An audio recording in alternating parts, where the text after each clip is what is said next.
Hello and welcome to Conversations with the Voice of Reason. I'm your host, Benjamin Boyce, and today's conversant is returning guest Beau Dade, who is known as History Bro on YouTube and at lotuseaters.com, where he produces many a venture into history, both ancient and not so ancient. And in this conversation, we continue our series on America and study the life of Ulysses S. Grant, his rise to power from very humble means, and how he won the Civil War. Very fascinating stuff. I will link to Beau's work down there in the description. If you enjoy this content, consider liking, subscribing, and sharing it with your friends, family, and even your enemies if you so desire. Without further ado, here is Beau Dade. So to begin, what is the context in which he was born? Like, what's the political climate? Where's he from? What's his family? This Grant fellow. Right, okay, yeah, so let's start there. So he was born in the 1820s, 1822, I believe. And he was born to fairly middle-class family. I mean, middle class is a bit of a more modern term, but nonetheless, they had some money. His father is variously described as either a tanner or a leather merchant. So they were involved in tanning, but they were sort of fairly well-to-do. They had a bit of money, lived in quite a big house. They weren't like massively rich, but he didn't ever want for anything. You know, there was 5 kids, I believe, or 6, and they didn't really want for anything. His father had a bit of money. His father was a staunch abolitionist. He grew up in the Ohio Valley, sort of Kentucky, Ohio way. And so what we would call today Midwestern, but back then it was just Western. Mm-hmm. You were just a Westerner. Because, of course, even by the 1820s, there was a California, but, the United States hadn't really stretched out all that far formally. So, for example, we'll talk about it in a moment, but like the United States has a war with Mexico when Grant is a young officer. He's heavily involved in that, and in that you sort of get the territories of New Mexico and California, and sort of make sure you've definitely got Texas and all that sort of stuff. So the United States, as we know it, still didn't really exist, didn't stretch all the way out there yet. Mm-hmm. So a Midwesterner, as we would say, but a Westerner as they thought of it. So his father was a tanner. And I don't know if you know much about sort of making of leather and tanneries, but they stink. Yeah. That's the only thing I know. Stinks. Right. Yeah. In medieval times, quite often the tannery was outside the city walls because it stunk so bad.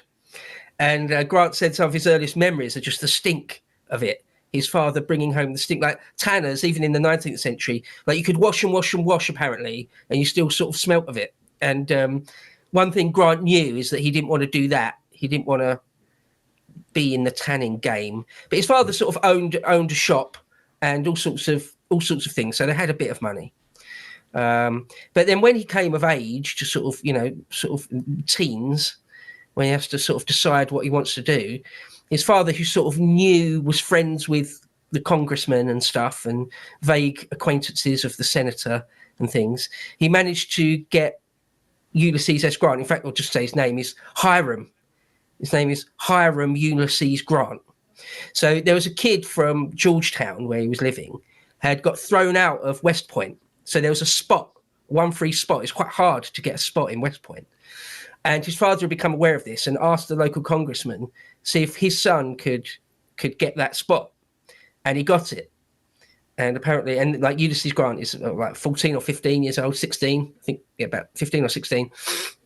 And he didn't hate the idea. Like some kids, if you're being sent to military school, it's like being sent to Borstal, being sent to prison. They hate the idea. It's the worst thing ever, the worst idea ever. He said he didn't really care much one way or another. He just didn't think he was up to it. He didn't think he would pass. And he was terrified of failing. Incidentally, he graduated sort of in the middle of his class, middle to bottom of his class. He wasn't sort of a brilliant cadet, but he passed. There's no real worry that he wouldn't pass. But he was quite small. I mean, even when he was fully grown, he was only about 5'7", 5'8". But when he went to West Point, he was only like 5'1". He still wasn't fully grown, and he didn't like a lot of a lot of the lessons, a lot of the things you had to do. But he was very interested and good at maths, of all things. And he thought at one point in his 20s, he might like to become a maths professor. He might even go back to West Point and become a maths tutor at West Point. Also, when he was a child, he loved horses. That was the thing. He absolutely was in love with horses. Some people are like that. I don't like horses. I'm not really into horses particularly. Maybe I'm a city boy, born and raised in the city. I never was near a horse growing up. But some people have an affinity with horses, right? And he was one of those people. They say that because I'm really good with dogs. I grew up with dogs, big dogs. So I've got zero fear of dogs, even big aggressive dogs.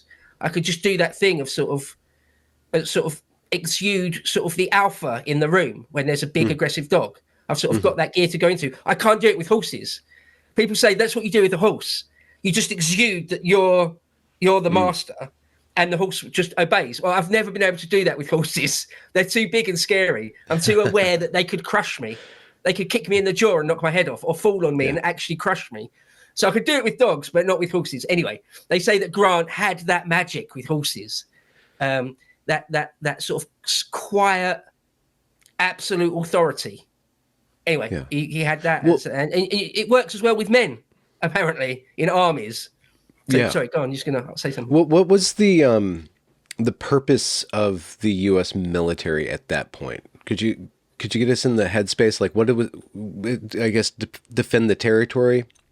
You do it now. I don't know what their purpose is now, but since the World War II, we're policing the world. We're going to make sure that this post-world order functions, and then there's some excursions into different campaigns around the world. But in 1830s, like what was its purpose? Like, what was America doing with that part of itself?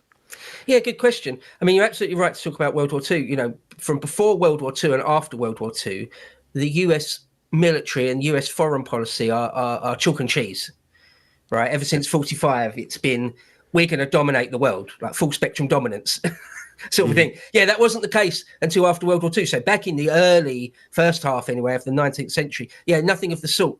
The army was a lot smaller, and it was for individual things. It was for sort of fighting Indians, Native American Indians, that is, or First Nation peoples, should I say, fighting Mexicans, fighting various things, fighting the Spanish in the Caribbean things, various things. But yeah, certainly not a vehicle for sort of world dominance in any sort of way. Yeah, much smaller, and it's quite professional. So, for example, at West Point, like a whole year's intake would be sort of 40 boys. That's the officer class for that whole year. Gives you an idea of the scale, doesn't it? So well, to go on then, when he becomes a second lieutenant, when he sort of passes out from West Point and becomes a very young junior officer, he gets involved straight away, very early, in the American-Mexican War. And what that was over Texas, basically, originally. I mean, I haven't got hours and hours and hours to talk, so I have to sort of skate over some of these things. I guess this is one of the things I'll kind of skate over. But when Texas had declared its independence from Mexico declared its independence from Spain, Texas declares its independence from Mexico, and then the US annexed Texas, largely with Texas wanted it. They had a vote and they sort of agreed that they would be annexed, because Texas was its own republic briefly. It's completely its own country. So America then control Texas, but the United States government in Washington, and the Mexican government in Mexico City disagreed where the southern borders of Texas should be. America said it should be the Rio Grande River, and the Mexicans said, no, it's another river much more northernly. In other words, we get more of the territory. And America was like, no, we're not having that. Like, we'll go to war over it if you want to. And the Mexicans were like, sure. And they went to war, and long story short, the United States whoop them, basically, completely whoop them in the end, go all the way. Winfield Scott, the American general, in the end goes all the way to Mexico City, makes them sign a treaty saying, the border of Texas is where we want it to be. And also we'll have New Mexico and bits of California and all sorts of stuff. Yeah. What do you think that Grant learned from being involved in that? Yeah, quite a few things. So he, like I say, he was a junior officer. So he was more involved in logistics. Like he's involved with mules quite a lot and the logistics of it. And he actually thought the war was really unjust. He saw it for what it was really. It was sort of an imperialistic land grab. He didn't agree with the war aims and the war goals. A lot of people didn't.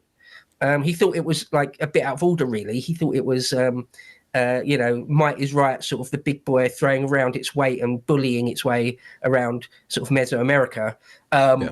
Make of that what you will. But a lot of people, including Grant, thought it was an unjust war. Later, he actually said in a letter somewhere, he said he thought that the Civil War was like God's retribution on some level for the very, very unjust war of the Mexico-American War.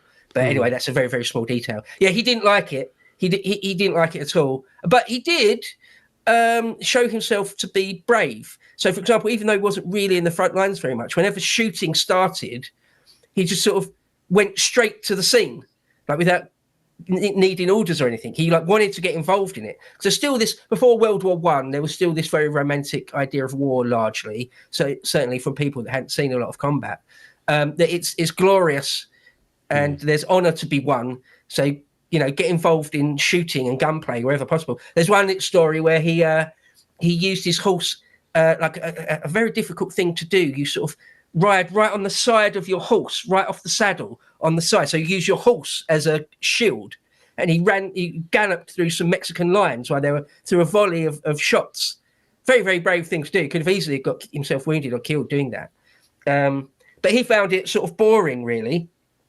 He was at the Battle of Palo Alto, and he was at the Battle of Molino del Rey, which is right near Mexico City. So he was involved, but he didn't see as much action as he'd liked to. And then when that war ended, he's still in the army, and he was sent off to a very remote station out in California, in the middle of nowhere. And his senior officer was sort of what they call a martinet, a very, very, very strict stickler type senior officer, and he hated it. He didn't really like that. He grated under that type of authority, and he was away from his wife. He loved his wife very much, Julia Dent, who was a sister of one of his best friends from West Point, and he loved her. And they had a couple of kids already. They go on to have 4 or 5 kids, and he loved her very much. And he being away from her, he hated it. He really, really hated it, and he couldn't bring her out there. And yeah, he tried to get involved in lots of schemes to make money so that he could afford to bring her out there. And they sort of all failed. Like at one point, he tried to he tried to import ice from Alaska, and it just didn't work. He did another couple of ventures, and they just didn't work. And he got very, very depressed. Started drinking. That's one of the things that sort of marred his reputation and his life, is his drinking. So if I could say a quick word about his drinking now, and then I won't talk about it anymore. He was a drinker, not a crazy sort of alcoholic, obviously. He couldn't be a senior officer and a president with being an alcoholic. But what he did, because he was quite a small man, he apparently only needed 1 drink before he started getting a bit woozy, and 2 or 3 drinks and he was drunk, right? So he didn't drink crazy amounts because he didn't take much to get him drunk. But what he would do when he was bored, when he was away from his wife, when there was no action, when there was no job to be done, then he would drink. And like people notice if you sort of drink every night or whatever, people notice. But he wasn't a drunkard, like he couldn't stop himself. So during the Civil War, for example, when he was president and things, when there was important work to be done, which in those times was nearly all the time, he wouldn't drink. And when he brought his wife on campaign with him, which he did in the later part, he wouldn't be drinking at all. It was when he was away from his wife and when there was nothing to do. He drank out of boredom, it seems. He drank out of boredom.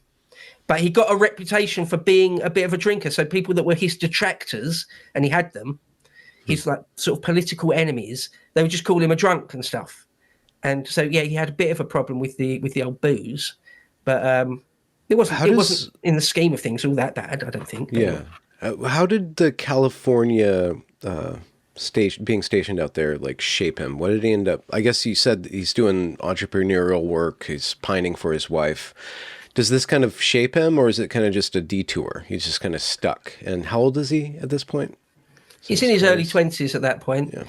In his mid 20s by that point. Yeah.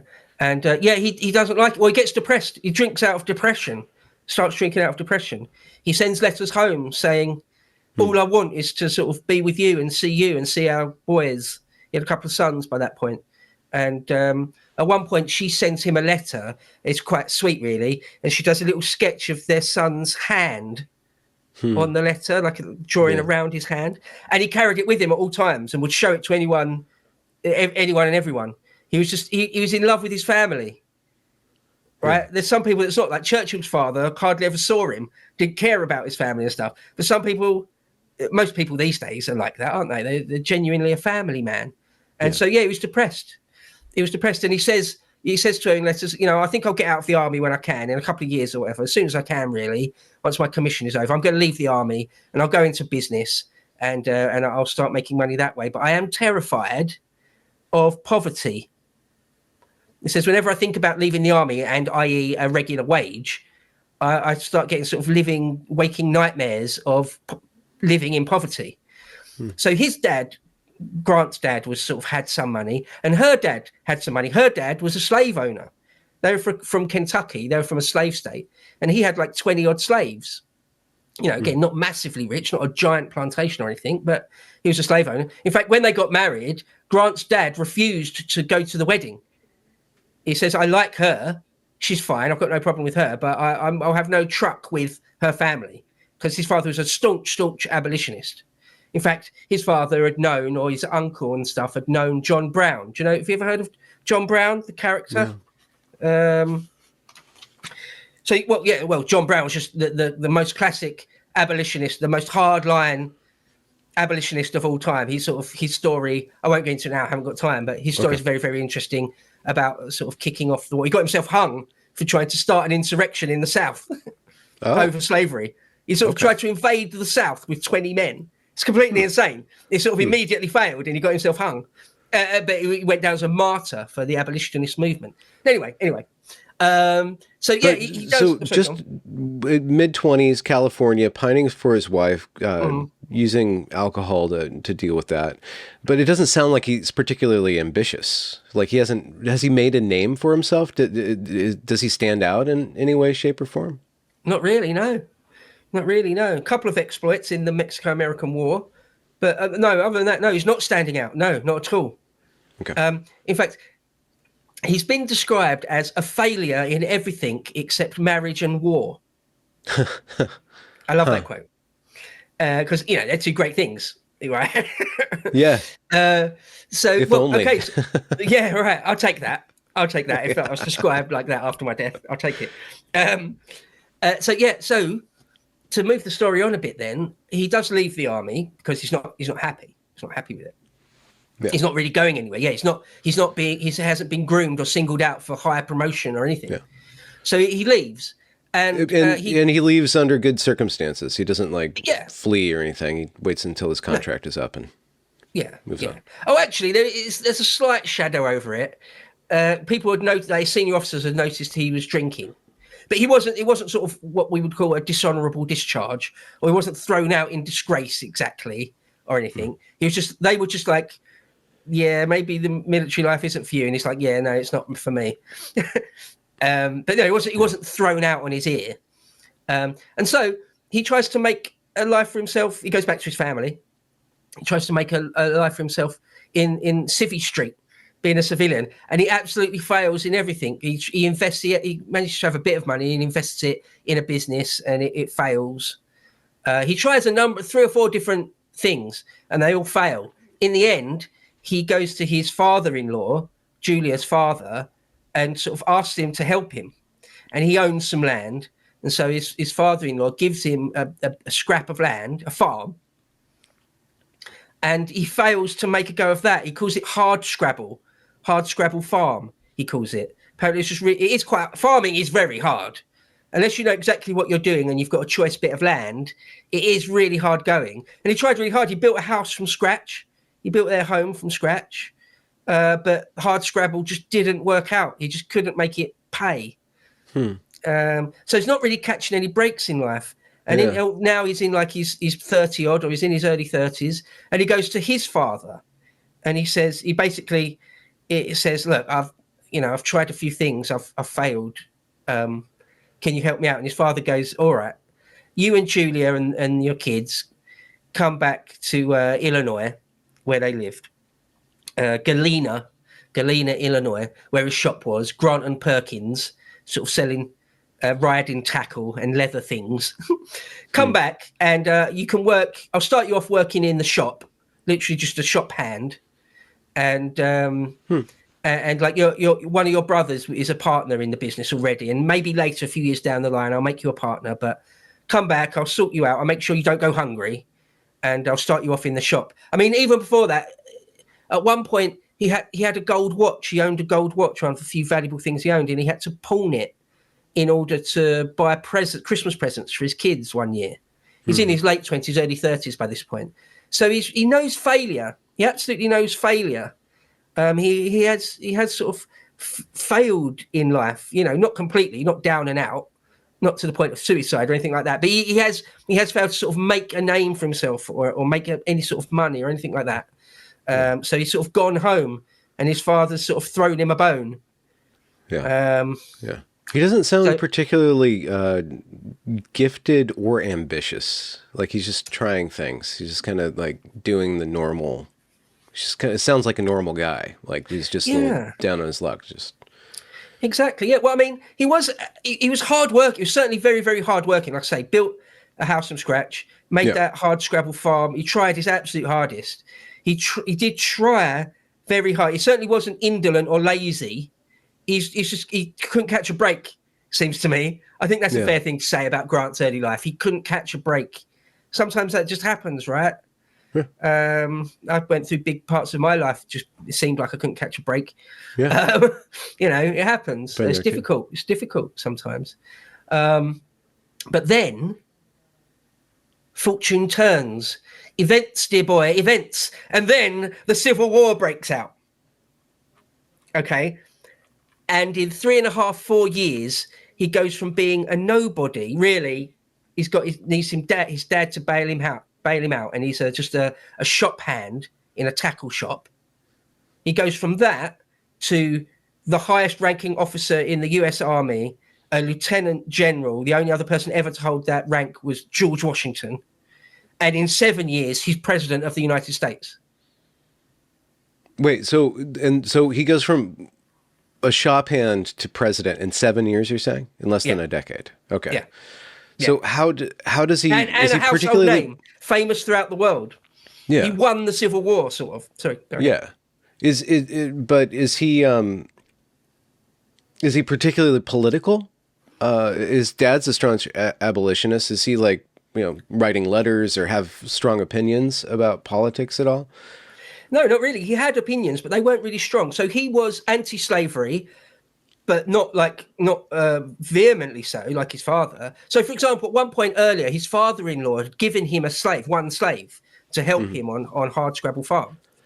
And then when he went to, I think it was when he went to Illinois, he could have sold that slave for $1,000. That was the going rate for a healthy slave, $1,000. And even though he had no money, he had to pawn his gold watch. He just emancipated that slave, just freed him. He didn't sell him. So I think that's a good indication of Grant's views on slavery. He was anti-slavery, but he wasn't, to the point where he'd give away $1,000. But, he wasn't a John Brown type. And his politics, he was a Republican. He goes on to be president for the Republicans. But no, he wasn't massively political. Like in his early life, there was lots of votes, like the presidential elections, where he didn't even bother voting. He wasn't massively political. But when the war broke out, he was on record as saying, there are two types of people now. There are patriots and there are rebels. That's how he saw it. Very black and white. Wow. There's patriots and there's rebels. That's it. And well, I'm not a rebel. I'm not a rebel. I'm a West Pointer, right? I'm loyal to Washington and the United States and the Stars and Stripes. Okay. That's it. So that was his thinking on it. There was no real decision to be made. Because lots of people, even Robert E. Lee, he sort of had to search his soul for a long time before he decide what side he was on, Whereas, for Grant, it was just like, no, of course, I'm a patriot, I'm a loyalist. And so he takes the Civil War as a call and he returns to the Yes. military. Yeah. So as a West Pointer, although his military career was underwhelming, to say the least, as a West Pointer, they're few and far between. The government Okay. now want as many decent officers, tried and tested officers, as they can get. Yeah. However, when he tries to get a commission, he like writes to the War Office and things, and he says, "Look, I was a junior officer. You want me, right?" And they're like, "Nah, we know who you are." It's like, "No, it's all right. We don't need you quite yet. It's fine." Okay. And he writes to a few friends in the military, and they're like, "Yeah, we're lukewarm about you, to be honest." And in the end, through a friend of the family, again, I think it's the the Illinois congressman or something, he gets him a commission, and he's commissioned as a colonel, straight away as a colonel, in the 21st Illinois. So yeah, he goes from straight away going from being just a shop hand to a colonel. You know, right away that's a jump, right? Well, yeah, for sure. But could you just briefly like detail what does a colonel mean at this point? Right. Like how many men is he under? What part of the organization? What's his responsibility, basically? Okay, if you so can draft that. Sure. So a colonel, it's funny. The rank of a colonel. There's sort of there's like a half bird colonel and a full bird colonel, different types of colonel. If you're in the middle, I think it's the same in the United States. Certainly in Britain, if you're a doctor, if you're a surgeon, and you join the army as a surgeon, you're immediately a colonel. But it's like you're an honorary colonel. So colonel is just below general. So on paper, it's a very, very high rank. However, there's different types of sort of honorary colonels, and quite often in war situations where they suddenly they need a much, much bigger officer corps very, very quickly. They need it yesterday. You can get commissioned as a colonel straight away, and that's what happened to Grant. You know, in the normal course of events, to be a colonel, that's like you're just below a general, very, very, very senior, and it would take a whole lifetime of career to become a colonel, usually. Yeah. But in war, it's a bit different. Yeah. And so that's what it is. They needed someone senior, and he's got like quite a few thousand men under him immediately, like 10,000, 15,000 men or something like that under him, sort of immediately.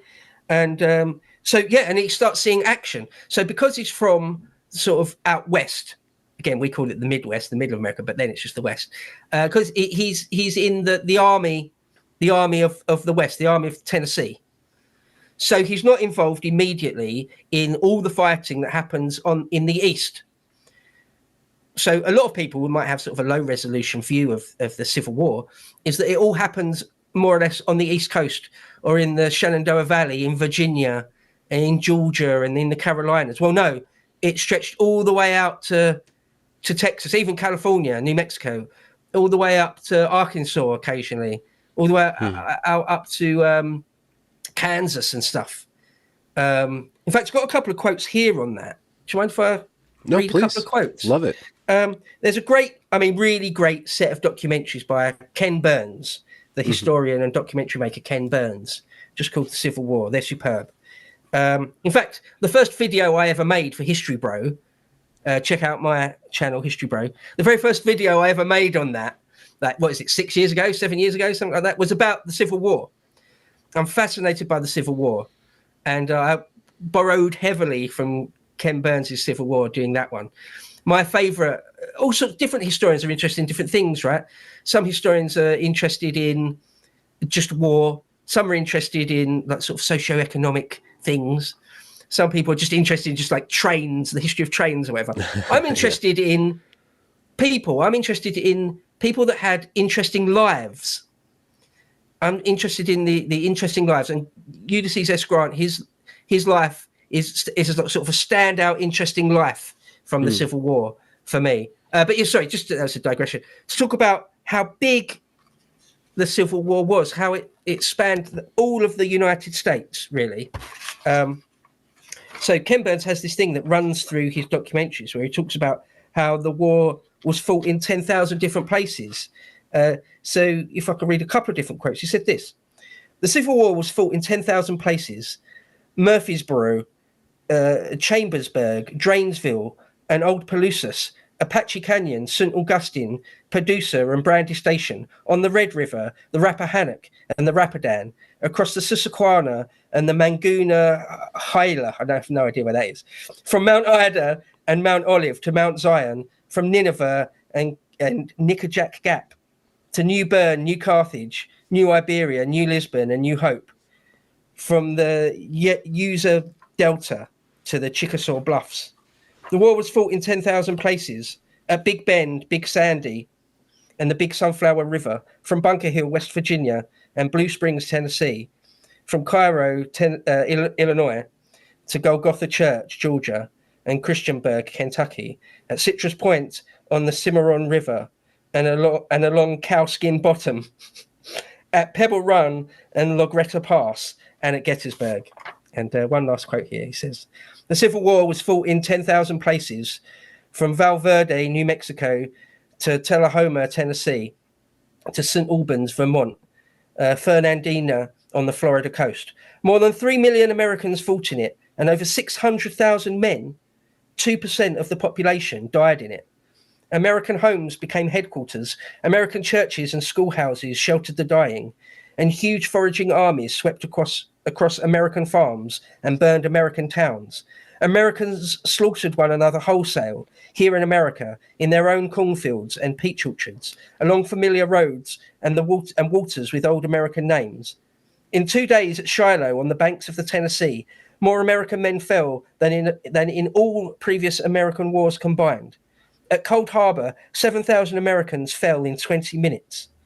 Men who had never strayed more than 20 miles from their own front door now found themselves soldiers in great armies, fighting epic battles hundreds of miles from home. They knew they were making history, and it was the greatest adventure of their lives. The war made some men rich, ruined others, and changed forever the lives of all who lived through it. I think that's a great sort of overview of what a big thing it is. Historian Shelby Foote also says that it was what made America. America before the Civil War was a different thing, a different entity, a different animal to what it was afterwards. It was sort of, America was forged by the Civil War in all sorts of ways. And it was a hell of a thing. It was a catastrophe, really. 2% of the male population dying. That's not to mention all those that were maimed and wounded, psychologically scarred for the rest of their lives, and took that home with them. A terrible, terrible thing. It really is. I remember when I was a small child, I couldn't have been more than 6 or 7 or 8 years old, and watching Gone with the Wind. Have you ever seen the old film Gone with the Wind? Yeah, we just watched it a couple months ago. Yeah. Oh, right. And when I was a small child, there's a scene or two in that where there's just loads of dead bodies laid out in the street. And I remember turning to my mum and saying, like, what, they're not dead, are they? And she's like, yeah, they're all dead. I was saying, what, why? And she's like, well, it was a war, a civil war. I was saying, what was it about? The first time it sort of blew my mind that men killed each other in the hundreds or in the thousands over something. So, yeah, I mean, I'm fascinated by military history and the American Civil War particularly. If anyone of your audience doesn't already know, we've talked a number of times, but I am an Anglo-American. My father is American, born and raised in Oregon. I've got lots and lots of uncles and cousins in America. So if you don't be annoyed that some goddamn limey is talking about your history, I do feel I've got some right to talk about it. Fascinated by World War I and the American Civil War. Absolutely can't read enough about it, really. Yeah. So to carry on with the war itself then, straight away he fights an engagement at Belmont in Missouri successfully. He never lost a campaign. He barely lost a battle. Why? Even sometimes when What's he good at? How's he distinguishing himself? What makes him good at this job? Okay, so the qualities it takes to be successful commercially or in civilian life quite often aren't the same that it takes to be a very good battlefield commander. Okay, Grant couldn't hold on to money. He wasn't very good at business. He wasn't very good at sort of trusting the right people. But when it comes to being a senior officer, the qualities required are things like being able to look out over the vista of a battlefield and straight away read what is important and what isn't. read that like those bluffs over there are really important. We need to make sure we hold that, and make sure your left flank isn't turned over there, and make sure the logistics 10 miles back are in good order, and all that sort of thing. Okay, working in a leather shop, you don't need any of those skills. Napoleon talks about having the eye. Both Napoleon and Wellington had the eye, or any great military commander, even in the ancient times, someone like Hannibal of Carthage had the eye. You look out over the countryside and see how a battlefield, or see how logistics are going to go. Mm-hmm. You don't need that in civilian life. That's of no use. You can't turn that into money in any way. When you're a senior officer, it's gold dust. It's gold dust. It's the difference between good or not. And Grant has got the eye. He's got it straight away. This thing, and also the fog of war, to know exactly what all your artillery detachments and battalions are doing, what your cavalry detachments are doing, how your infantry is placed, exactly how it's placed, how it needs to be placed if it isn't exactly placed. Have all that in your mind going on at once and being able to manage it perfectly. And one other thing he's got, which is absolutely vital, is to be cool, calm and collected under pressure, even under fire. Not many men have got that. That's an incredible thing. I'm pretty sure I wouldn't have that. And you can learn it to an extent. You can get used to it but it's one of those things you sort of got or you haven't. Again, that sort of quiet, absolute authority when we're talking about how you deal with a horse. A horse is much, much bigger and heavier than you, and yet you dominate it without really saying anything. Right? So you just exude authority. He had that, and whatever was thrown his way, even battlefield reverses, it never flustered him. He was unflappable. Huh. So so before the Civil War, we have a picture of how people saw him, like from above him, looking down, saying like he's really nothing, or not really particularly special. He doesn't really care about this job, so we're going to let him go. When he tries to get in, it doesn't seem like he's prized from the authority looking down on him. But how do people, when he's put into command, do we have a picture of how people look up to him, or how he's perceived as a leader? Blustery, you're saying calm and collected, but does he stir emotion in the men, or he's just very efficient and so they just get along with him? Like, how is he perceived from his juniors? The men love him. They love him almost immediately, and as the war goes on, more and more. But he's quiet. He's not bombastic. He's not an extrovert. So, for example, in his uniform, when you're a senior commander, a general or something, back in those days anyway, used to call it mufti. You could sort of wear whatever uniform you wanted within reason. So some people would wear a big flamboyant hat with like quail feathers in it or something. Or you could like almost design your own uniform and things. He didn't do any of that. You had to have on your shoulders, you had to have your stars on your shoulder to show your rank. Other than that, he disdained any sort of mark of rank, and he'd wear sort of just a dirty old coat, and quite often he'd just wear mud splattered trousers and boots and things, where a lot of officers were made sure they were always immaculately dressed at all times. So everyone would know at a glance that you're an officer or a senior officer. He wasn't into any of that. And he was quiet. He wouldn't bawl men out. He wouldn't shout his orders at people and things. But they liked him for it. And his authority seems to have been just absolute. No one was like, oh, because he's quiet and physically not that big, we can sort of bully him in any way. No. He had a will of iron. When it came to something, when he had to make a decision, that was it. It was written in stone. So he had a very strong personality, but he was quiet. Unassuming. Unassuming. He wasn't interested in showing off. It's the opposite of these days. Quite often now you're it's one of the things to sort of have bling, isn't it? And be loud and promote yourself endlessly. Be a self-promoter and talk yourself up. Be a blowhard. Trump is a bit of a blowhard. I'm actually fairly pro-Trump, but he's a blowhard. I hope Trump wins, but the man's a blowhard. I'm the greatest. People say I'm the greatest. That sort of thing. It's the opposite of Grant. Yeah. There's this thing he's brought up. His mother was very religious, and she would talk about pride. One of the worst things you could do, a real sort of crime, is to be proud. Is to be too proud. You don't do that. That's how he was raised. Don't show off. There's something dirty and wrong about that. Very that's what he did. Yeah, right. Yeah. Be honest. Be honest and don't be proud. Yeah. And all these qualities, again, are antithetical to making one's way in the commercial industries. Right. Yeah. To make a big name out of yourself and have a big product and all that stuff. And he just wanted to work hard. And so because he followed those rules, it wasn't until he was put in the right position that he was proven. Yeah. Yeah. And when we talk about his political career towards the end, we'll see again that those qualities that made him a superb senior officer, they're not so great in politics. Yeah. They can get you in trouble even. But we'll talk about that when we get to it. Yeah. When the war kicks off, he fights and wins a small engagement at Belmont in Missouri. But then, he realizes, as I said, he's very good at war. He realizes that the rivers are very, very important. Because, we're before the mechanized age, obviously before powered flight. They do have balloons. They go up in balloons, observation balloons and things, but there's no powered flight. It's still 50 odd years away. So rivers are extremely important.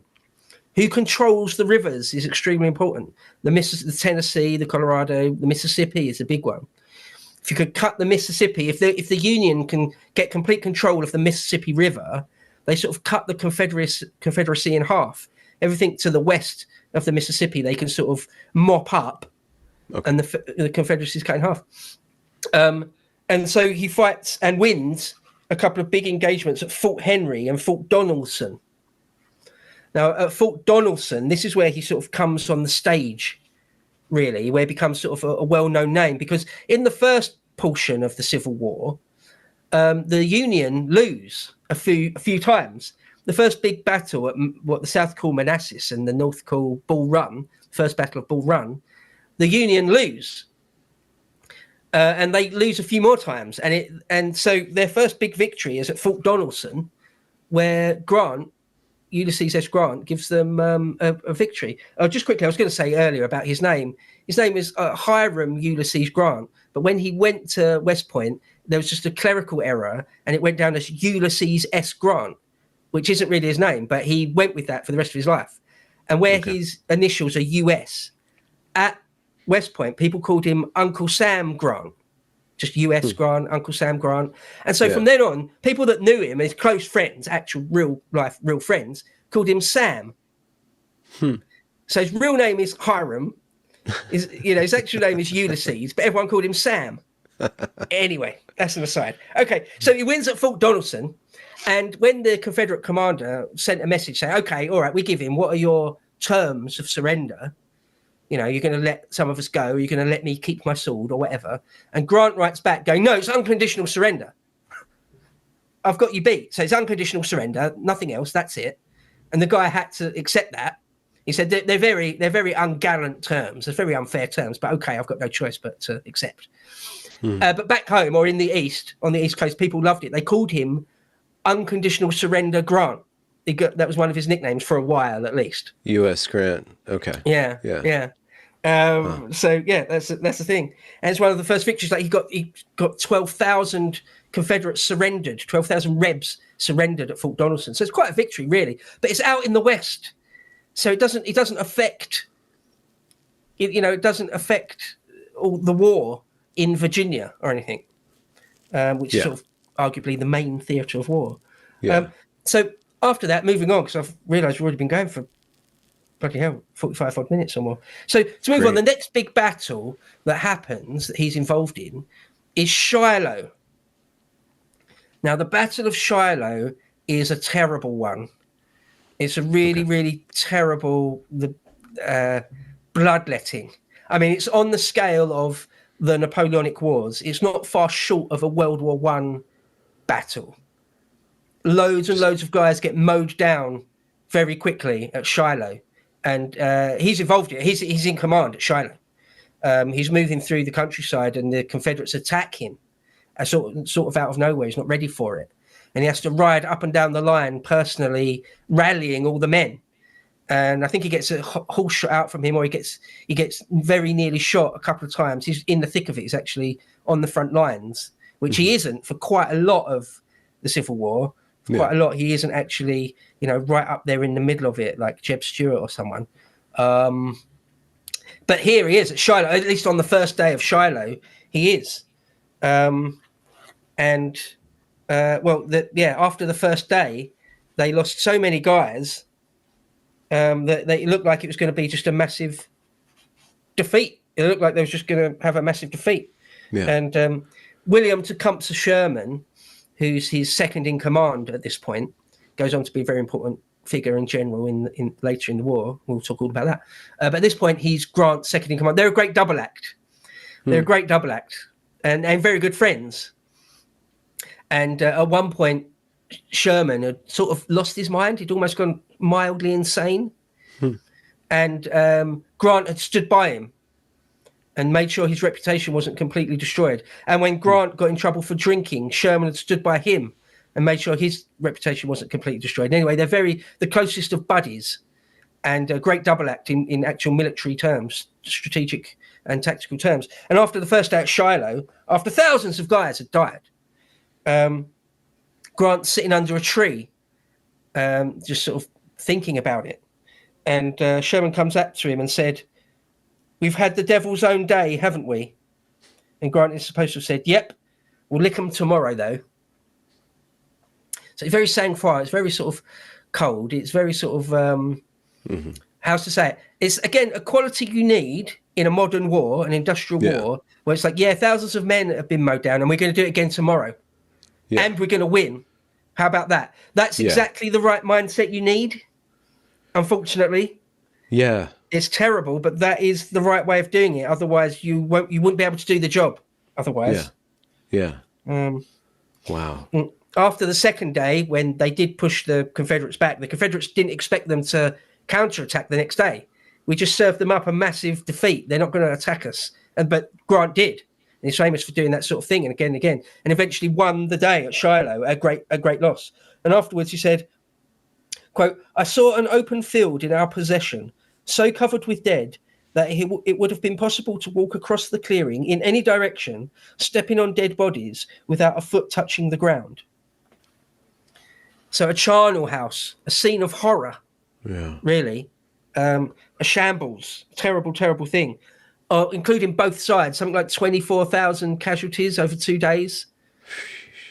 Okay, that's, again, nothing had been seen. America had never experienced anything like that. Yeah. They had to build a trench that was a mile long, as a one mass grave, a mile long, to put the men in it. Again, just to say, they'd not really known anything like it before. And so at this point in the war, we're still, where are we at in the war? I mean, does he have to worry about resources yet? Or he's just given whatever he needs, like Washington's just sending him whatever. So he doesn't have to really think about that. He just receives what he has and then he does what he can with it. Within reason, yeah. The North really didn't usually have to worry about resources all that much. And as the war goes on, less and less. Yeah. By the middle or towards the end of the war, they've got more than they need. They're not conscripting men anymore. They're pumping out their so for example, New York City alone had a bigger industrial output than the whole of the South. Okay. By the end, they're pumping out more cannon and cannonballs than they can use. Yeah. And they're using them. It's only the South that slowly gets strangled and end up, they haven't even got enough needles to sew up clothes and things. Whole cities starving, like Richmond starving and stuff. That's a concern for the South, really, not for the North. Again, the historian Shelby Foote said about Shiloh, Because before Shiloh, the North thought, and Sherman himself, and Grant himself, thought that the Confederacy was hollow, and that they'd only really need to kick the door in, and the whole thing would collapse. They thought it would be easy. We'll give them a couple of good lickings in couple of big set piece battles, and it'll all be over. That was their calculation. But after Shiloh, they realised, oh no, it's not going to be like that. So Shelby Foote said this: Shiloh had the same number of casualties as Waterloo. Waterloo is known as a pretty bloody battle. There's much bloodier battles in the Napoleonic era, but nonetheless, Waterloo was a bloody battle. He said he had the same number of casualties as Waterloo, and yet when it was fought, there was another 20 Waterloos to follow. Grant, shortly before Shiloh, said that I consider this war practically over. They're ready to give up. And the day after Shiloh, he said he saw that it was going to have to be a war of conquest if we are to win. Shiloh did that.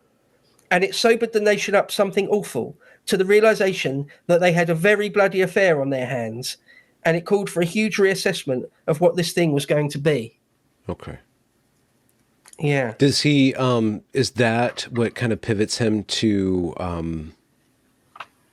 rise up the ranks, his understanding? And then does he have to convince Washington of this, or do more than just him realize what they have on their hands? Well, no, everyone realizes that. Okay. However, he got in a bit of trouble for Shiloh because, like, what was it? I can't remember.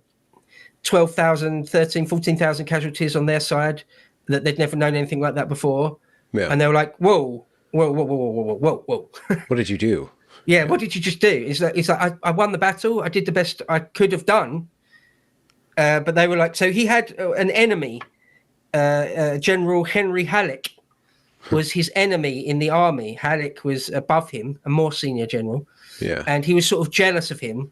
And he basically got him removed from command after Shiloh. Oh. He was removed from command. Yeah. But it was a brief hiatus. What does he do when he's removed? What is he supposed to do? He drinks a bit and he falls into a bit of a depression. But Huh. but not for long. It's honestly not for very long at all, because Lincoln personally got him back. Lincoln said, I can't afford to lose this man. He fights. Lincoln is supposed to have said, I think Grant has but one friend left, meaning him. Meaning Lincoln. Okay. Yeah. So Lincoln's like, no, we still need this guy. He is actually a good commander. Look at the details of what happened at Shiloh. How could he have done any better? Would you have done any better, Halleck? No, I need him. He's a fighting general, and I need those. Yeah. So if I could zoom out just a moment from the Western theatre where Grant is, and just say a few words about what's happening on the East. So Lincoln, the overall command of the Union armies, or the Army of the Potomac, which is the main army on the East, that if it's going to fight into Virginia and beat Robert E. Lee and take Richmond and end the war, it's going to be the Army of the Potomac that does that. And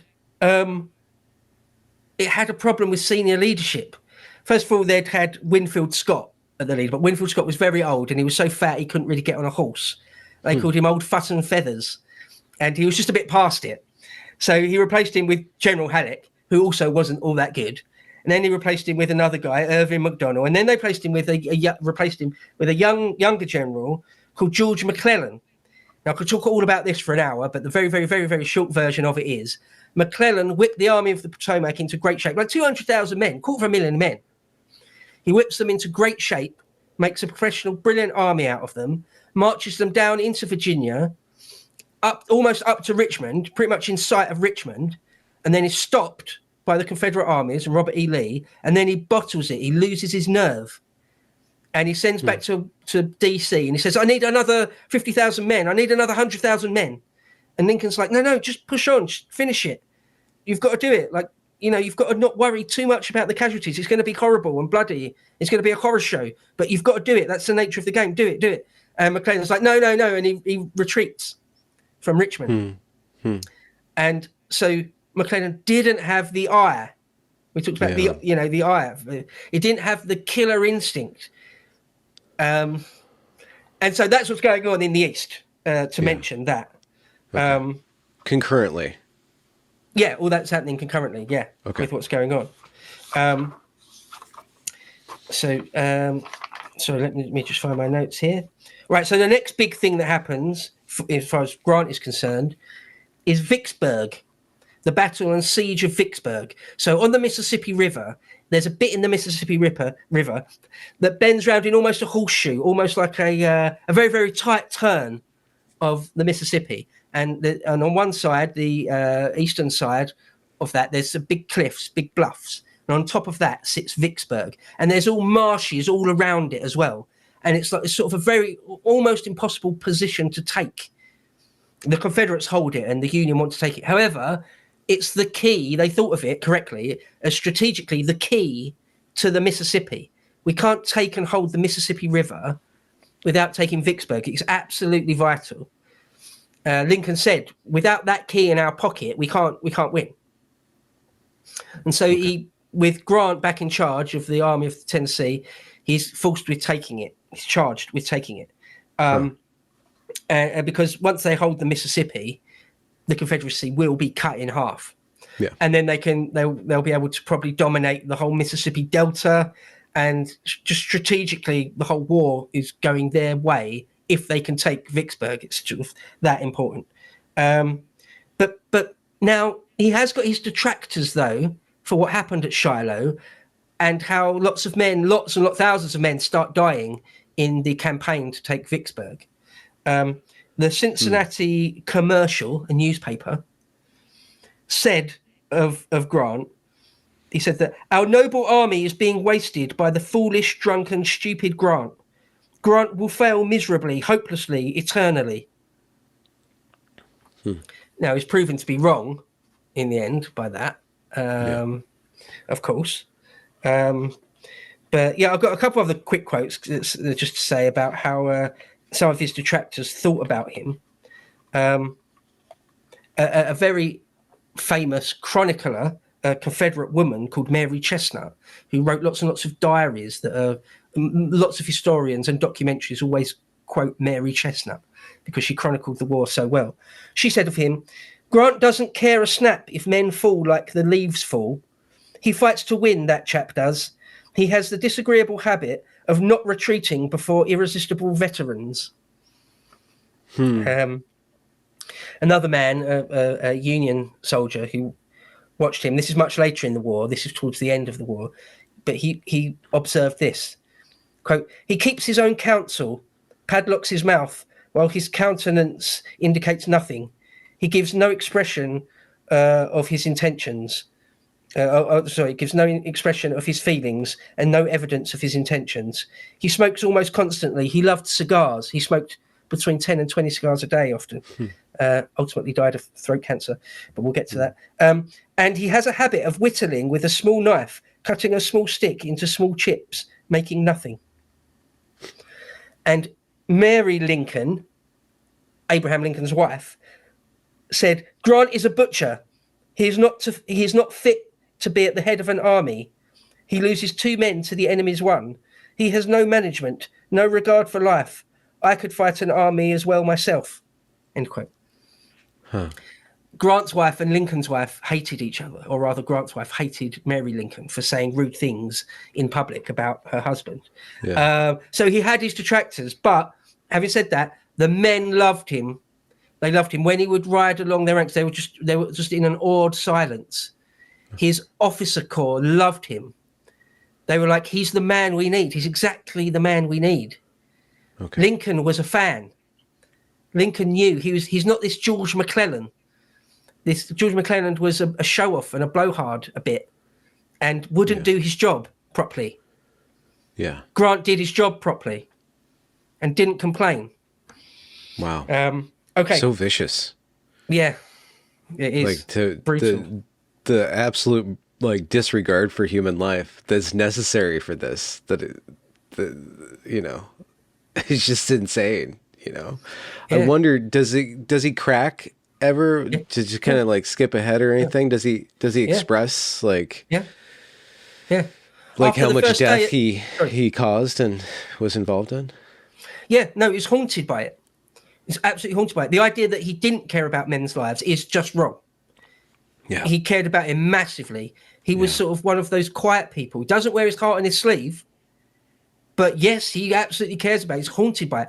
I think it was after the first day at the Battle of the Wilderness, he went back to his cot and cried and cried and cried. A couple of people said they'd never seen a man break down like that.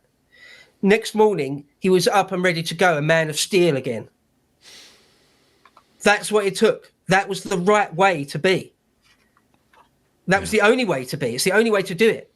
If you look at perhaps World War One, there's generals that were just, they really didn't care.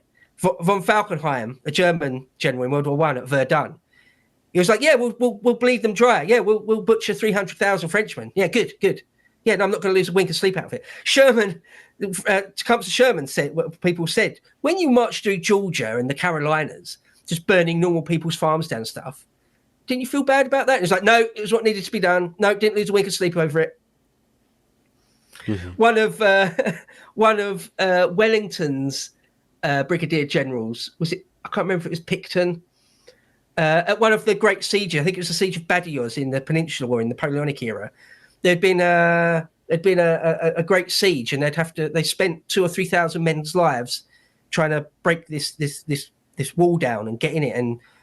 And when Wellington went up to the siege afterwards, just body parts everywhere, thousands of dead men around, and Wellington shed a tear. He sort of literally just, it was like that, just one tear, like sort of don't want anyone to see that he's crying, just sort of held it in. Yeah. But one of his brigadiers saw that he was weeping, and his brigadier was like, "What's wrong with you?" Like they're standing in a horror scene, but that particular brigadier was like, "What's the problem?" So some men are like that. Like some men are that cold. Like, get over it. Stop being a pussy, basically. Yeah. But others are like, they're humans, and Grant was one of them. Grant was a human. He wasn't this butcher. He's been called Mr. Lincoln's butcher. That he spends men's lives like it's nothing. Well, it wasn't the case. That's just what his enemies said about him, and it wasn't true. So I'd like to. But at the same time, it is true because he had to do that. Well, but he had to, right? Yeah, that's the job. That's the job. One attack at Cold Harbor. I'll talk about Cold Harbor in a moment. Again, Cold Harbor was like an Antietam. It was like a Shiloh. It was like a Gettysburg. Thousands of men mown down in a very small space very, very quickly.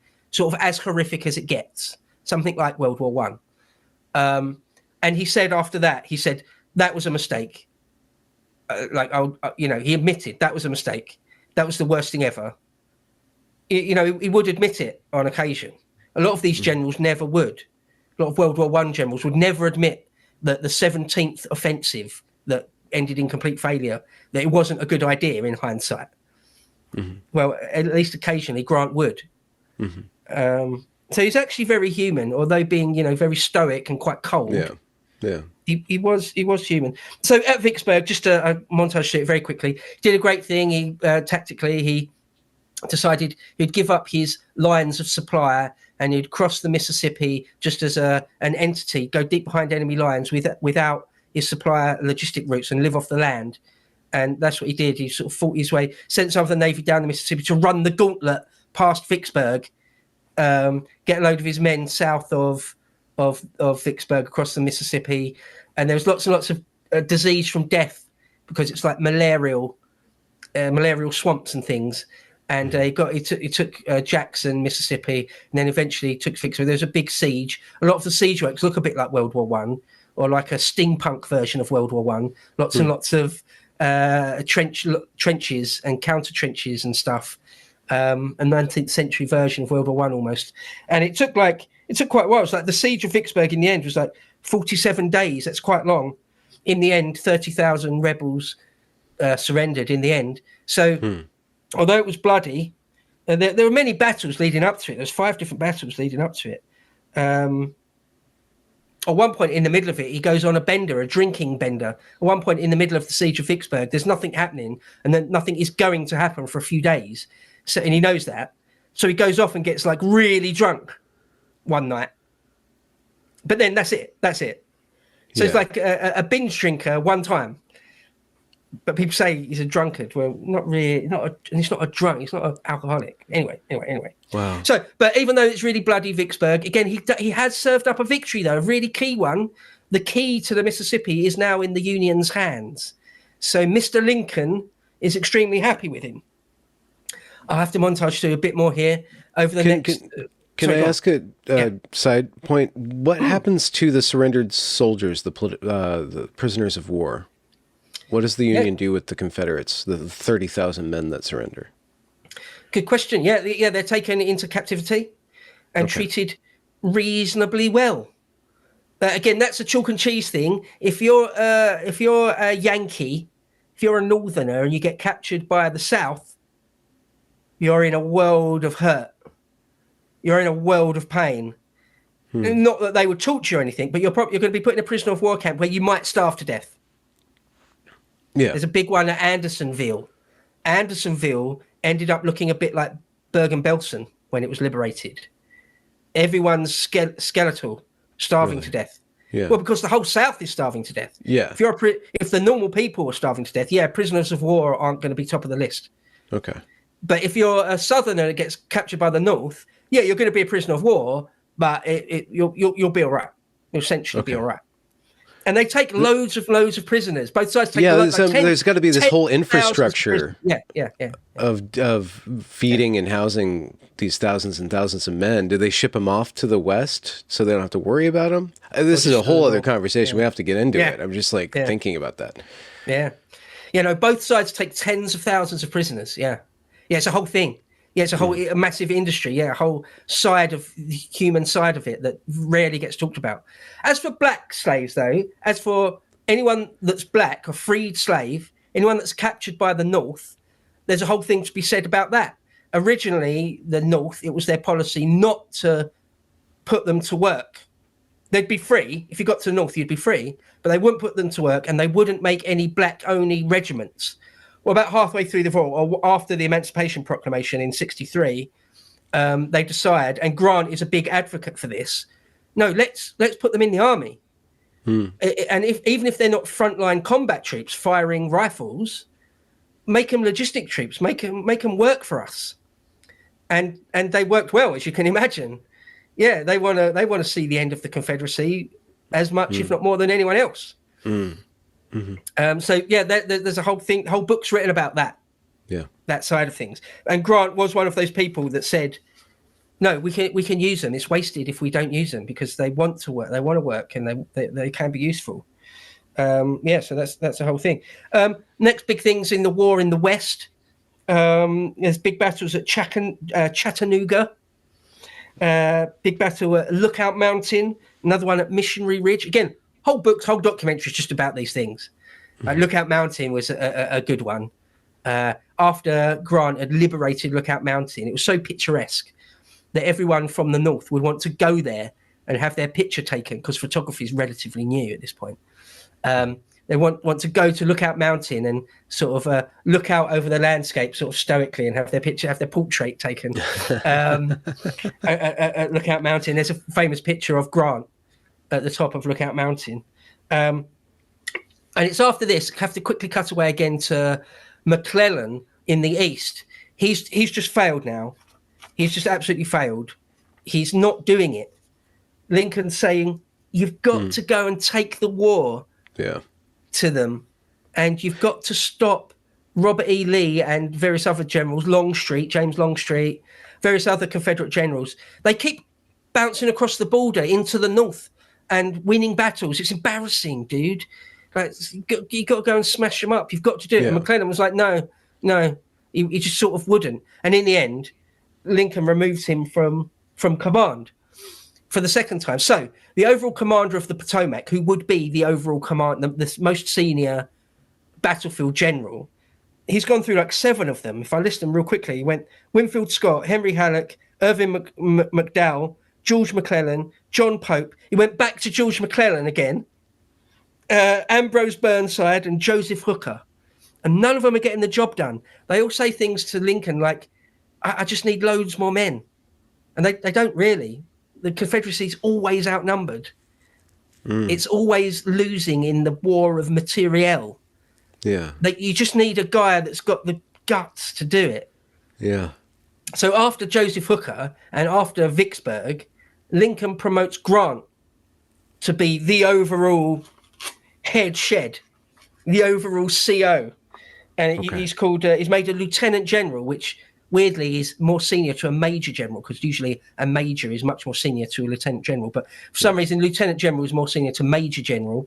And as I say, lieutenant general, the only other person ever to hold that rank was George Washington himself. They call him General in Chief of all Union armies. That's what Grant is made. So he's okay, basically so going given from the top job. yeah, Sorry, so he's working up his ranks. You say he has an eye for the terrain.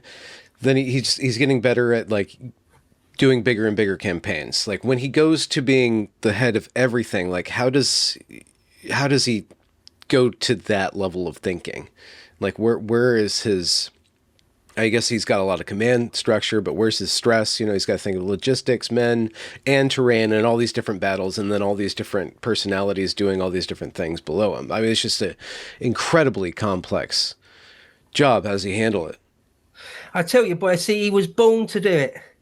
It's like he was born to do it. He's brilliant. This is the bit I love. This sort of thing, this is the bit I love. All the rest of this conversation is a lead up to this, in a way. In the sense that I love this stuff, the overall higher command and the grand strategy of war.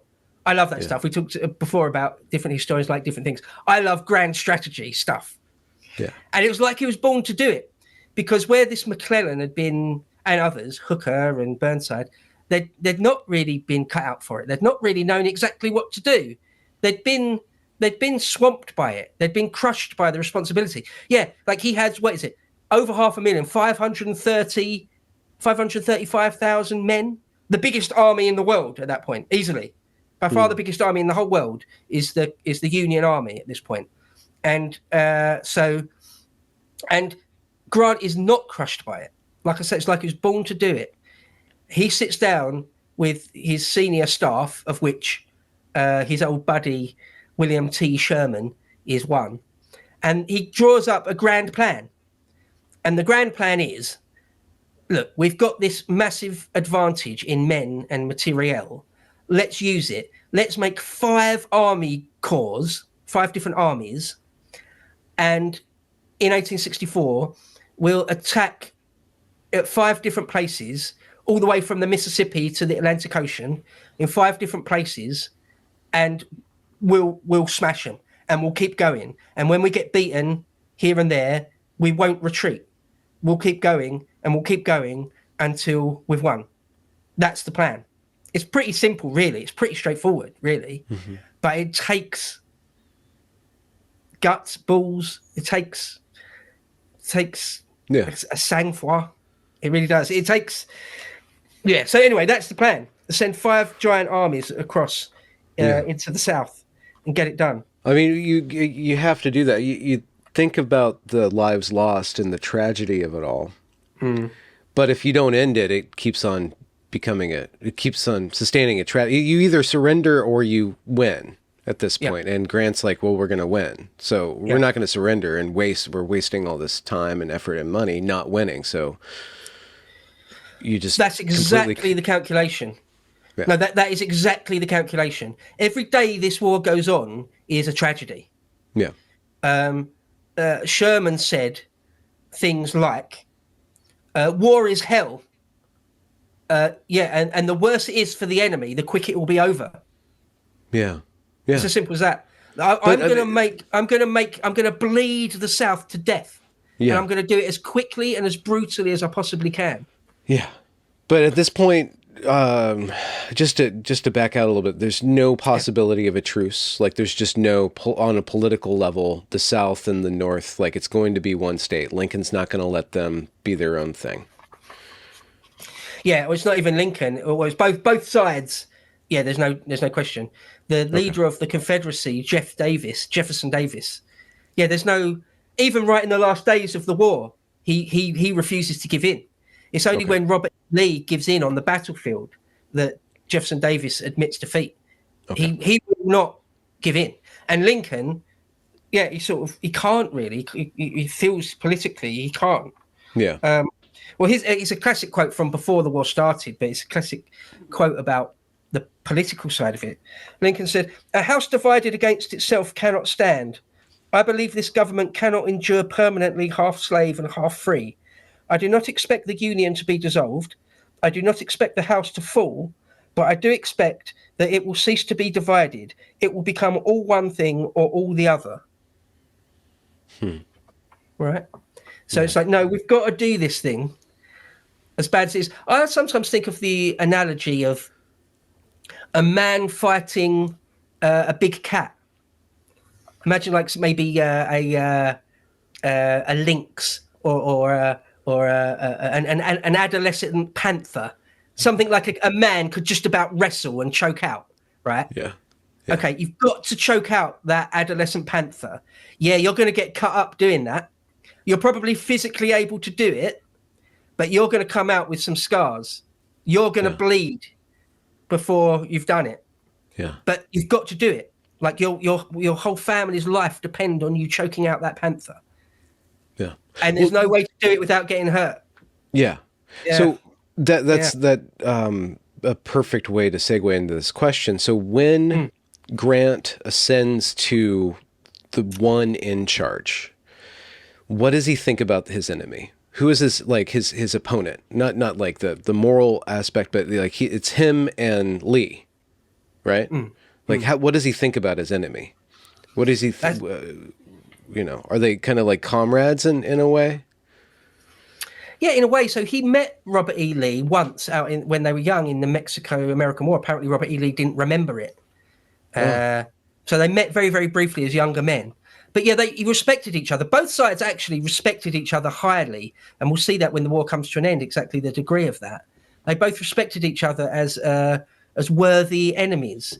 Some civil wars are extremely bitter. I mentioned that some wars are extremely bitter. Look at the Eastern Front in World War II, the way the Soviets and the Nazis treated each other. Unbelievably brutal, insanely brutal. The way the Spanish and the Portuguese and the French fought each other in the Peninsular War, in the Napoleonic era, torturing each other all the time, doing the most disgusting things humans do to each other regularly. The American Civil War is not like that. It's just not like that. And they respected each other. For example, one little example. At one point, I think it was during the siege of Petersburg, Grant hears that the Confederate general who he'd known at West Point had just had a son, and he sent him across a gift. He sent him across a child's tea service as a gift for the son, the newborn son. Or he'd done a 10-gun salute or something in honor of him. Things like that. And at the end of the war, they're saluting each other and stuff.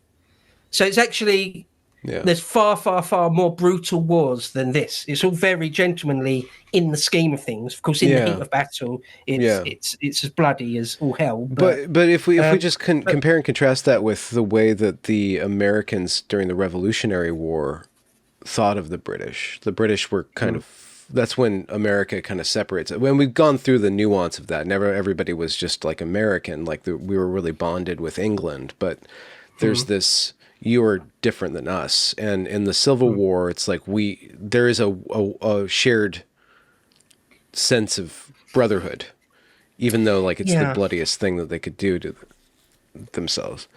Well, it is nuanced. After everything I just said about how it was very gallant and brotherly, also, though, certainly on the southern side of the equation, a lot of people would say things. There's lots of accounts of people saying, "No, I hate the Yankees. No, I hate them. I hate their guts. I will hate them until the day I die. No, they ruined our way of life. They invaded us and ruined us and killed members of my family and burnt my farm down. No, I hate them and I will hate them until my last dying breath." So it's both. It's both. But one question, to get back to your question about how Grant viewed it, interestingly, in terms of actual war, battlefield stuff, the way he viewed his enemy, the way he viewed Robert E. Lee, was don't worry about Robert E. Lee. Don't worry about what he's doing. Worry about what you're doing. Don't worry about what some special wonderful tactic he's about to pull out of the hat. Don't worry about that. Worry about what you're going to do. Worry about what we're going to do. If you can't see him, if you can't see Lee's men, his divisions, don't worry about them. Just keep going until you do see him. Don't try and second guess him. It's quite straightforward soldiering, really. Okay. Sherman said something like, Grant doesn't give a damn about what he can't see. In terms of military tactics and stuff. Yeah. Once you see, and I've heard people say fighters. I've heard doormen, bouncers say this. That when you're do you use the word bouncer? Is that an American thing? Yeah. Or a doorman, a guy that's on the door of a club or a bar. I've heard them say that quite a lot. Often there'll be someone in your face, threatening all sorts. I'm going to come back with my mates. I'm going to go get my cousins. We're going to come back. We're going to shoot you. We're going to beat you up. And they say until they're actually there, don't even care. It's nothing. It's absolutely nothing until someone's actually in your face with a knife or a bat or a gun, or actually throwing punches. Until they're throwing punches, don't give it a second thought. It isn't anything. That's sort of how Grant saw war. Until it's there, until you're faced with the thing, don't worry about it. It's just a distraction. Okay. It's just there to scare you. Don't be scared by it. Don't even give it any thought. Anyway, so that's how Grant did his generally. Mm-hmm. It's very, very down to earth. And did his like you said that the men loved him earlier on? Did that scale when he becomes lieutenant general? Yeah. Like so, for example, he unites the men. Yeah, I'm sure he's got people above him and to the side of him that despise him or jealous or whatever. But like beneath him, it's pretty unified. Yeah. No. So by this point, there's no one above him in the army. The only boss he has to answer to is the president. So there's no one above him other than Lincoln, and he enjoys the confidence of Mr. Lincoln at all times, unwaveringly. And so there's no one even to the side of him. He is the commander on the ground, and everyone below him, everyone's just on board. Okay. His officer corps are completely on board. Okay. And even when he gets lots and lots of people killed at like Cold Harbor and stuff, he keeps pushing forward, and mostly the men respect that. They're saying, yeah, when we were under McClellan, we would lose something big like Cold Harbor, and he'd run away, and we'd have to wait another year, and everything we'd done up to that point was pointless then. Yeah. But that's not how Grant does it. So we respect you for it. Yeah. A bit like a horse. If you're like aggressive with a horse, or you even whip the horse a bit, or you dig your spurs in the horse, it responds. It's not very nice, but it needs that sort of that crisp, sharp, absolute authority. Mm-hmm. That's what's required. It's pretty. Did Grant have to discipline any men? Oh no, not really. Not too much. No, okay. Not really. No. The Union Army were quite well behaved in the scheme of things. Okay. It's not like they would get into a few exceptions on Sherman's March to the Sea, but it's not like they went round mass raping people the way the Soviets did in East Germany. Yeah. Nothing like that. No. Okay, so get back to the war and the strategy of marching 5 different armies into the South. One of the most famous ones was Sherman's March to the Sea. Have you heard about that or know anything about that? It's one of the more famous things in the Civil War. Sherman was now in charge of the Army of the Tennessee, and he was charged with marching into Georgia, marching up to Atlanta, which was one of the biggest cities, one of the most important Confederacy strongholds, marching straight up to Atlanta, taking it, razing it to the ground if needs be, and pushing straight on all the way through Georgia, all the way to the sea, all the way to the Atlantic Ocean, the Maine. And that's what he did. That's exactly what he did. And it's sort of a brutal thing. Not worrying about supply lines again. Just take your army as a floating thing, Napoleonic style, and just go. And Wow. anything that gets in your way, gets destroyed. Men, women, animals. Wow. Yeah. Because now they realized it was sort of a total war. Yeah. Okay. Every single pig is part of the Confederate war effort. Yeah. So you take it for yourself. Anything you can take for yourself, take for yourself. Anything that you can't, you kill or burn down. Yeah. It's very brutal. It's very, very brutal. No wonder the South never sort of forgave it. It never sort of forgave some people in the South. Never sort of got over it. So, so he has this column, 2 columns actually, 60 miles in latitude and 300 miles to the main, the sea. There's that song, while we were marching through Georgia. 60 miles in latitude, 300 to the main, while we were marching through Georgia. You know that song? No, I don't know that one. Okay, that's about William Tecumseh Sherman cutting a swathe of destruction straight through Georgia. Got to Atlanta, burnt it down. In fact, the Confederates largely burnt it down on their way out because they thought they were trying to deprive the Union of stuff, but the Union didn't really need material. Anyway, Atlanta gets absolutely annihilated, pretty much razed, and he keeps going, goes all the way out to the ocean. And then he turns north and he goes up through the Carolinas. Anything that gets in the way of his 60-mile wide column gets foobarred. Wow. Yeah.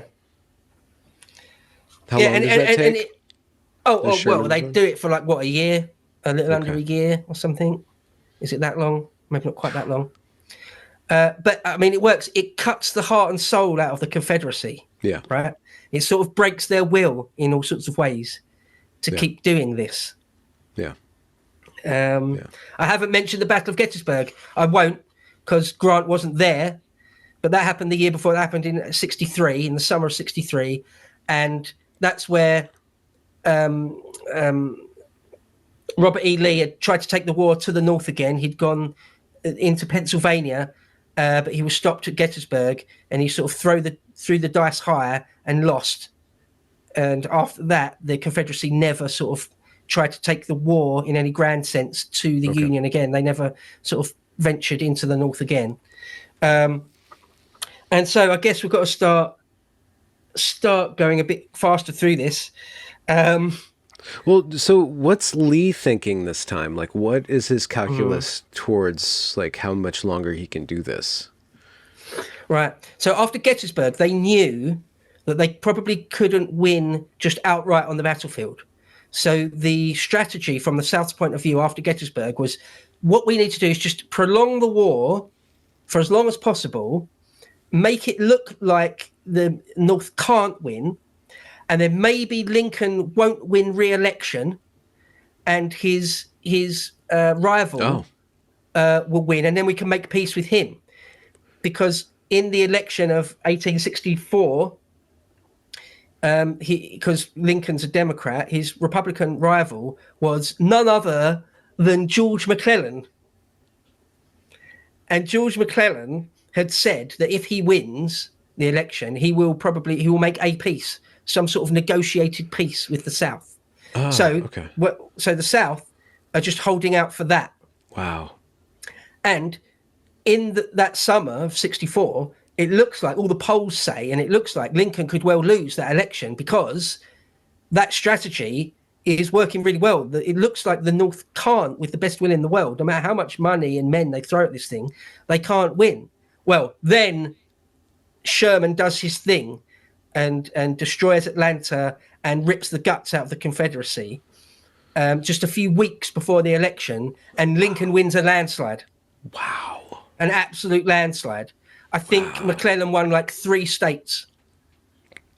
So it was sort of a referendum on the war, was the election of '64. Wait, hold on. Yeah. How does the South vote? Oh no, the South aren't voting. No. Okay, so the states that have seceded, they're not voting. They've got their own president. Jefferson Davis is a completely different president. It's a whole different country. Okay, yeah. The Confederacy. Right. But they're still relying on the North's election. Yeah. It's desperate times politically. Wow. Okay. Yeah. Jeez. They're just hoping Lincoln will lose the election and they can make a peace with someone else. But Lincoln wins a landslide because there's that whole thing: don't change your horse midstream. Yeah. George Bush Jr. did that for his re-election.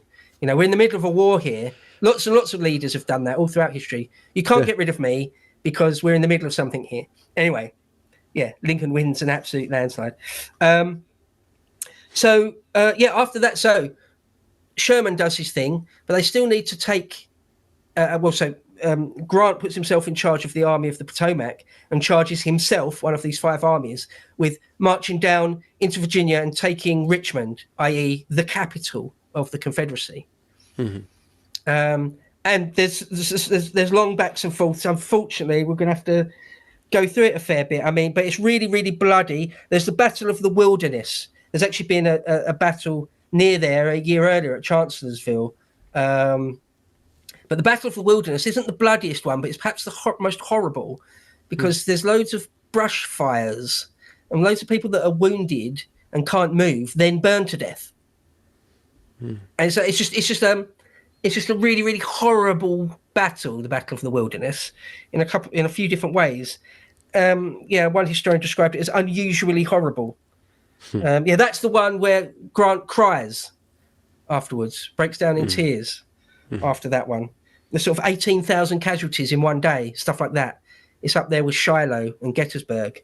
Jeez. Almost World War I level stuff. Yeah. And after the Wilderness, again, the South think that he's going to retreat because that's what the Union armies have always done after getting a decent shellacking.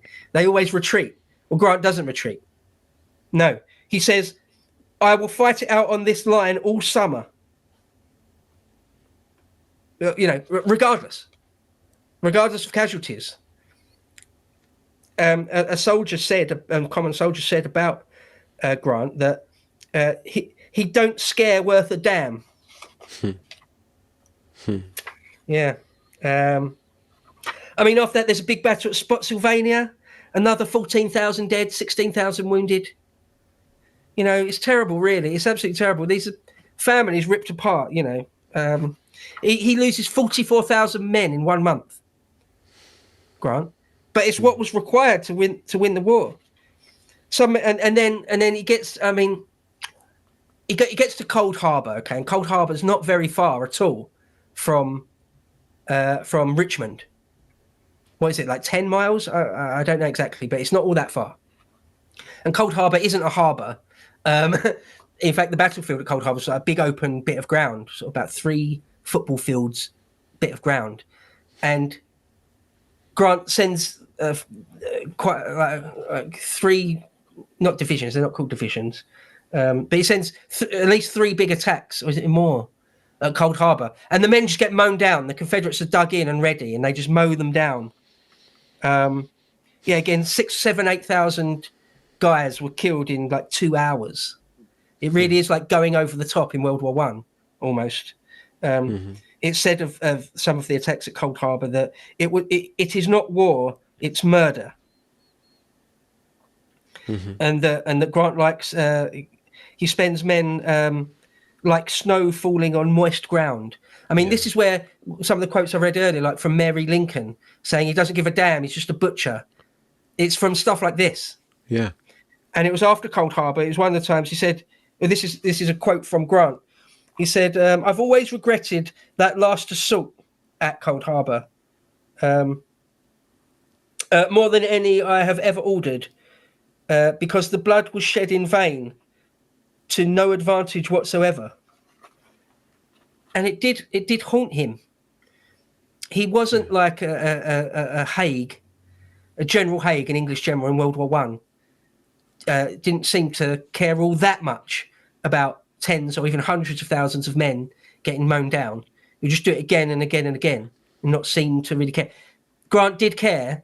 It did sort of cut him up. He was emotionally affected by it, but not enough to stop. But once again, that was what was required. So at Cold Harbor, they were stopped. So he decides to do something else. So he goes around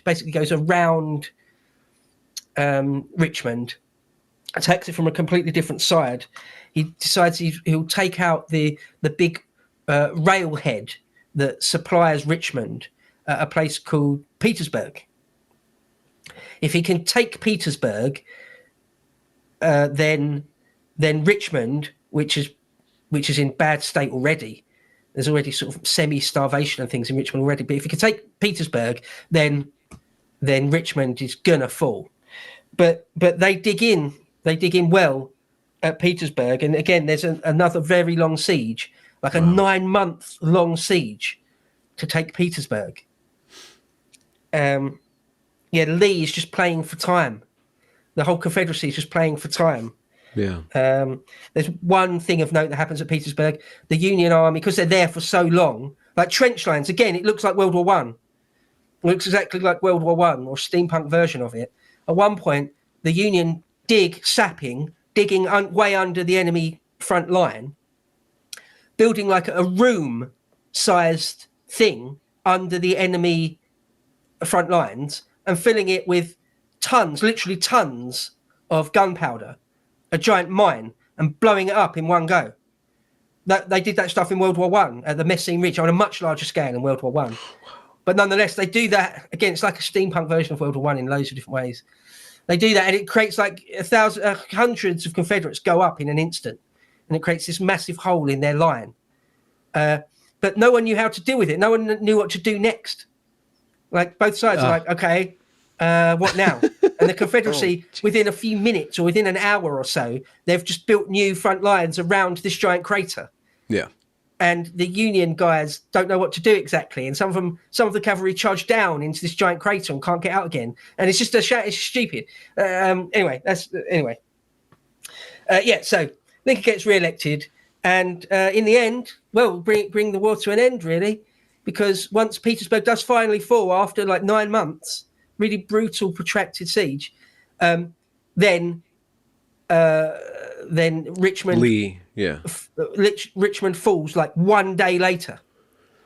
They know that once Petersburg is gone, that's it.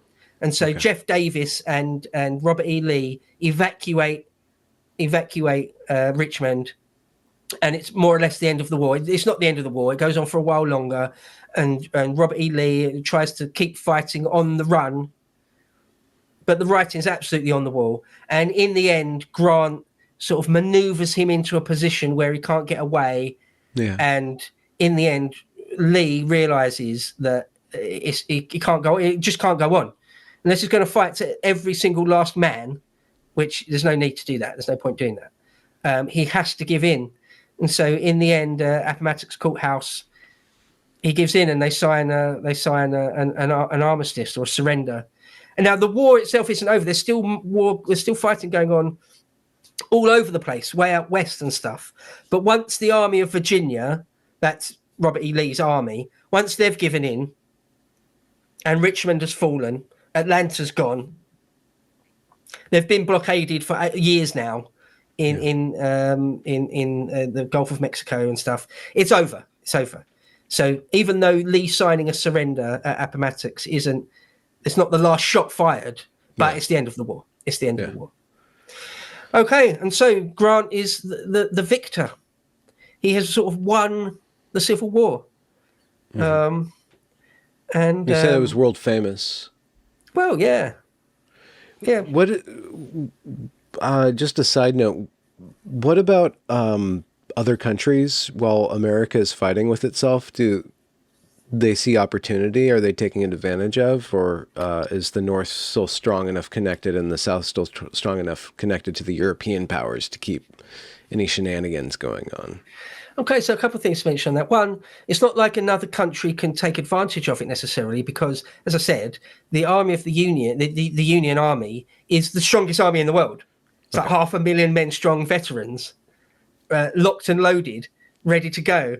So it's not like Spain are going to try and put their oar in and try and get involved and try and take Florida back or something. No, they're going to get whooped along with the Confederates if they try and do anything like that. Okay. However, England... or Britain, sorry, Great Britain, we've got a little bit of a stain on our reputation for this because we were helping out the Confederacy a bit. We was helping them build ships and stuff. In fact, after the war, or for what? Sorry? For what purpose?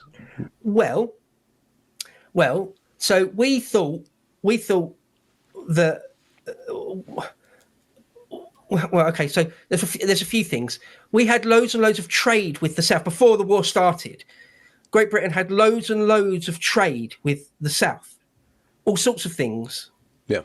cotton, tobacco, loads of stuff.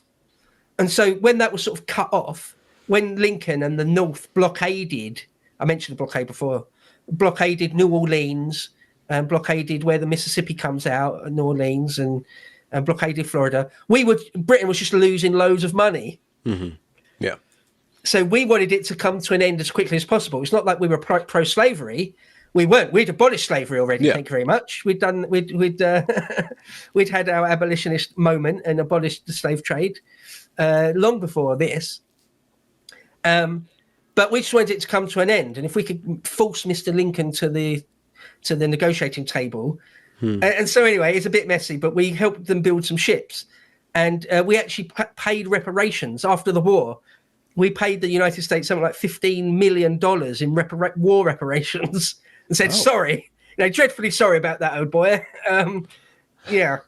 But as for whole other nations actually getting involved, no, there's not really any. Okay. That's not really a question. I guess there's Canada to the north, but Canada just kind of stays out of it because they don't want anything to do with it, really. Okay. And Mexico, Mexico sees us weak wants its land back. No, because once again, they knew that they'd get their asses handed to them if they got involved, right? Okay. Long before this, before the United States had a 500,000 man strong veteran army, they were already able to walk all the way to Mexico City, and force the Mexicans to do whatever they want. So now the Mexicans have got even less of a chance on the battlefield to actually get what they want. So they're happy to sort of stay out of it. The rest of the world just is sort of watching on in horror, really. Yeah. The rest of the world's like, what is going on there? Like, America's sort of ripping itself apart. There's 600,000 men dead. Yeah.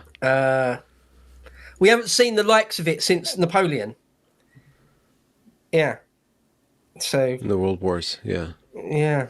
So what's Grant do with victory? Is he involved in the peace negotiations? Where does his talents lie? No, absolutely. There's a bit just before the war ends where Lincoln comes down and has sort of a summit with Grant and Sherman, because Grant and Sherman are such a double act. He has a summit with them and say, what are we going to do? What's our policy for reconstruction? It always gets called reconstruction. What are we going to do after we win?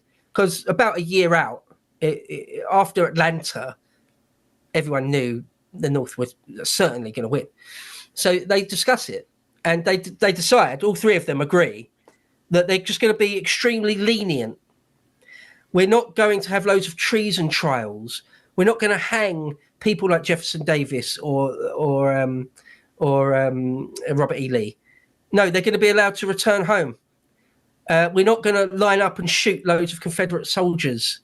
No, we need to rebuild the United States. They need to swear an oath that they'll be loyal to the Star-Spangled Banner and DC and recognize our presidents again. But no, we're going to accept them back into the fold of the United States. They're our brothers. We're brothers. We're one. We're going to do reconstruction. We're going to let them have their economy without any slaves. Not allowed slaves anymore. But we're going to help them rebuild their economy in the South.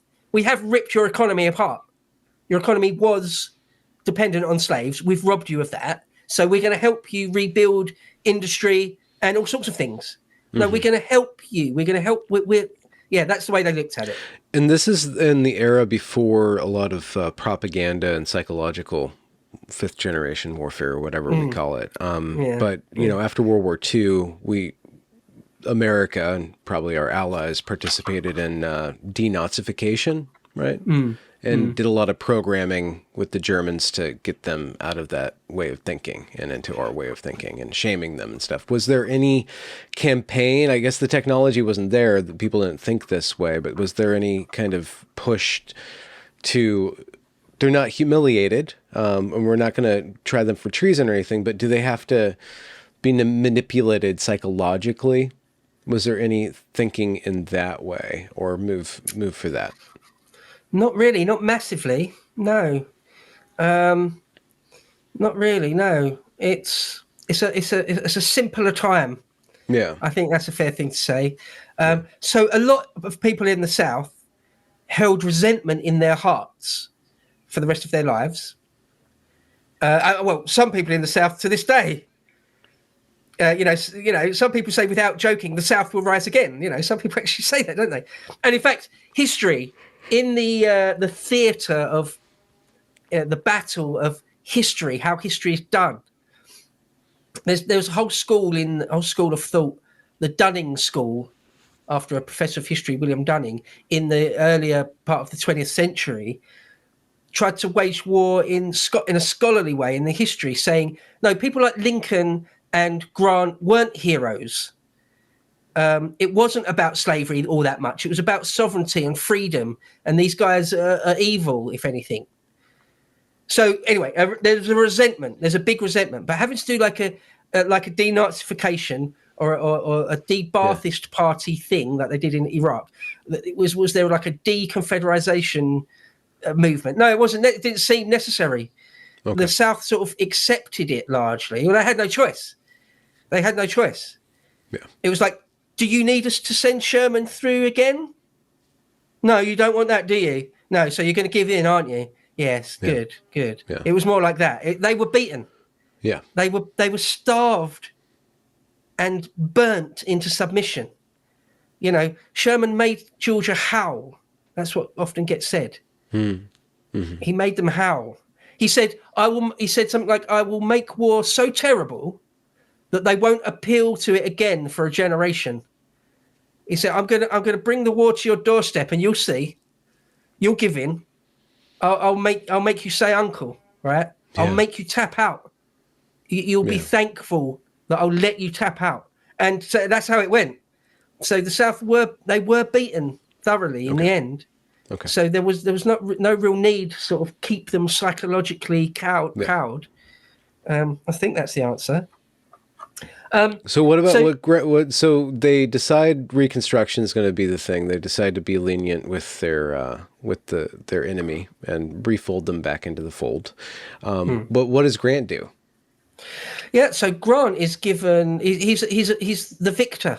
He's the winner of it, and so he's a national hero in the North. Yeah, but it doesn't seem like, from everything you've said about his character, it doesn't seem like that's important to him. Right. Yeah, he was. Yeah, right. He was very humble about it. Yeah. So first of all, one of the things that happens very soon after the war, just a few months after, in the same year, 65, is it? Pretty sure. Lincoln gets assassinated, right? Mm-hmm.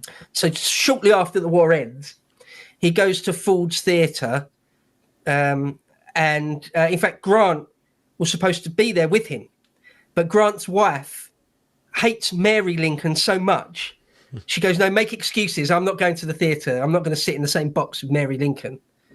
And so Grant makes his excuses and doesn't go to the theatre with the Lincolns that night.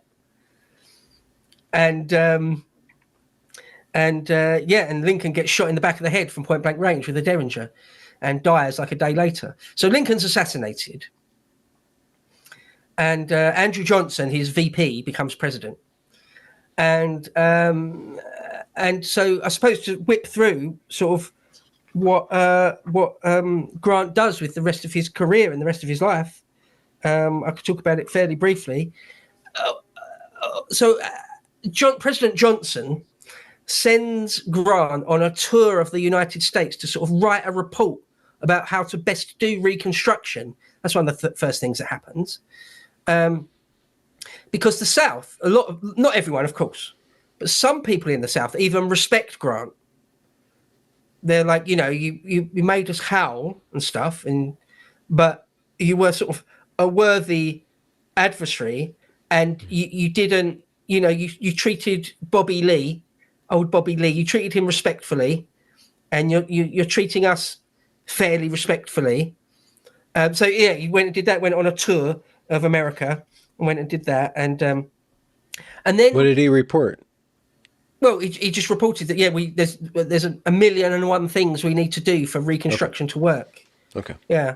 And does his talents, like we explored his talents before, his esteemed military service, and like he found his grounding in the battlefield and then the rising through the ranks of being a chief of war. Do his talents map back onto Reconstruction?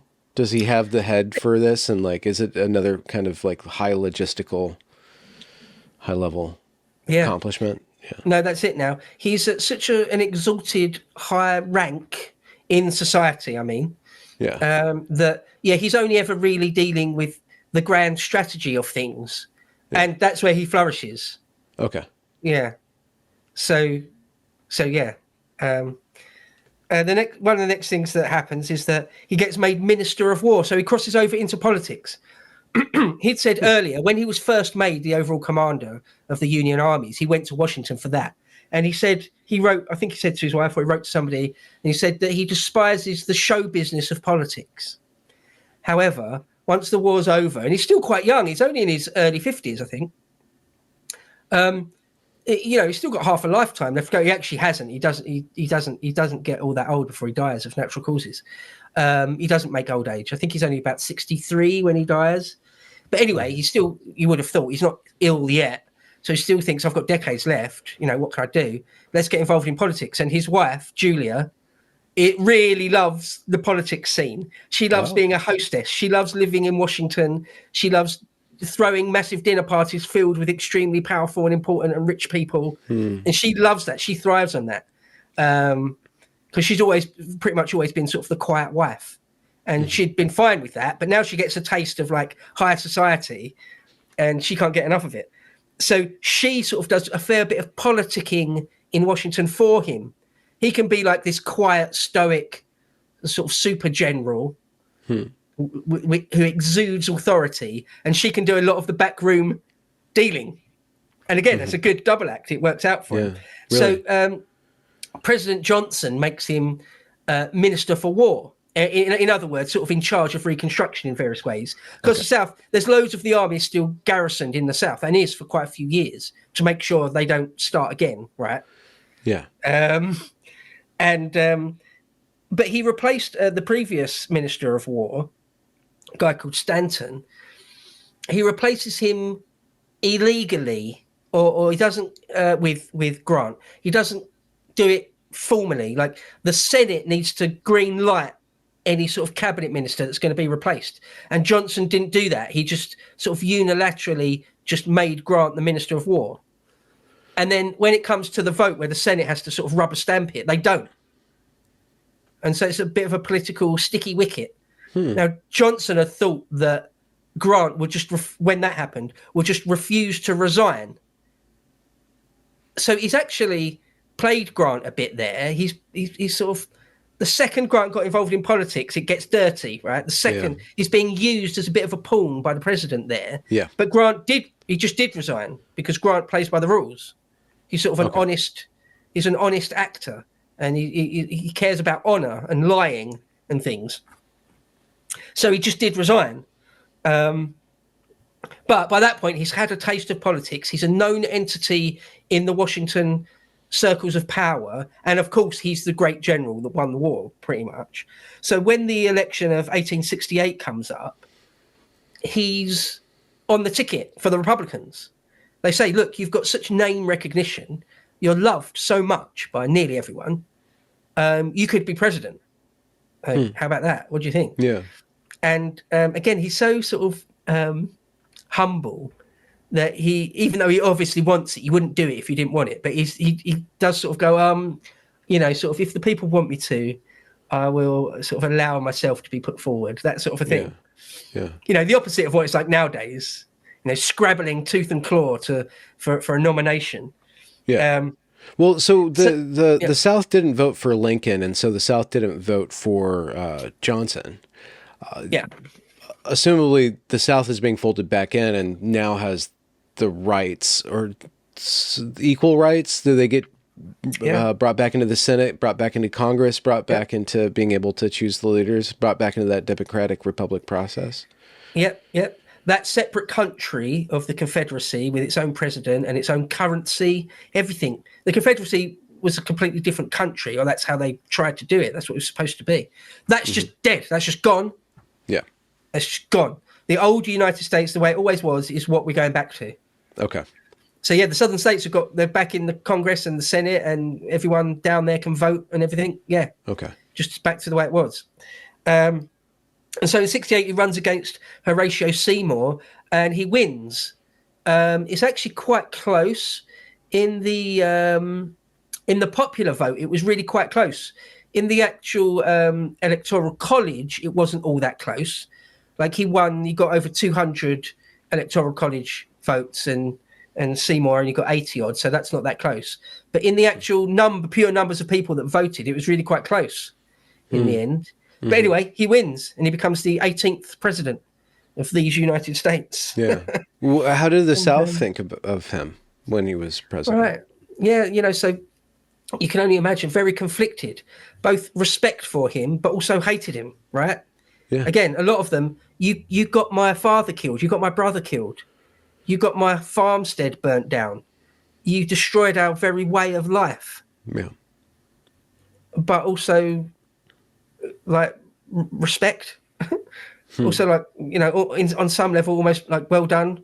You could have done it in a much harsher way. It could have been much more brutal than it was. And you are trying hard to bring us all together as one again. It's very conflicted. I must say, I don't like particularly, or I don't feel that comfortable sort of speaking for how people in the South felt about him, because I don't know. And, a lot of people, even to this day, I bet there's some people that watch this that are like people from the South, people from the Carolinas or Georgia or Virginia, that absolutely hate all these guys with a passion, even today, and probably annoyed or frustrated at me for not stressing that enough. Maybe, probably, almost certainly, in fact. There's some people that to this day hate Lincoln, hate his guts, think he's a monster, think he was a tyrant. A lot of others, most others, think he was one of your greatest presidents, think he was a great statesman, a wonderful, a shining beacon of a man.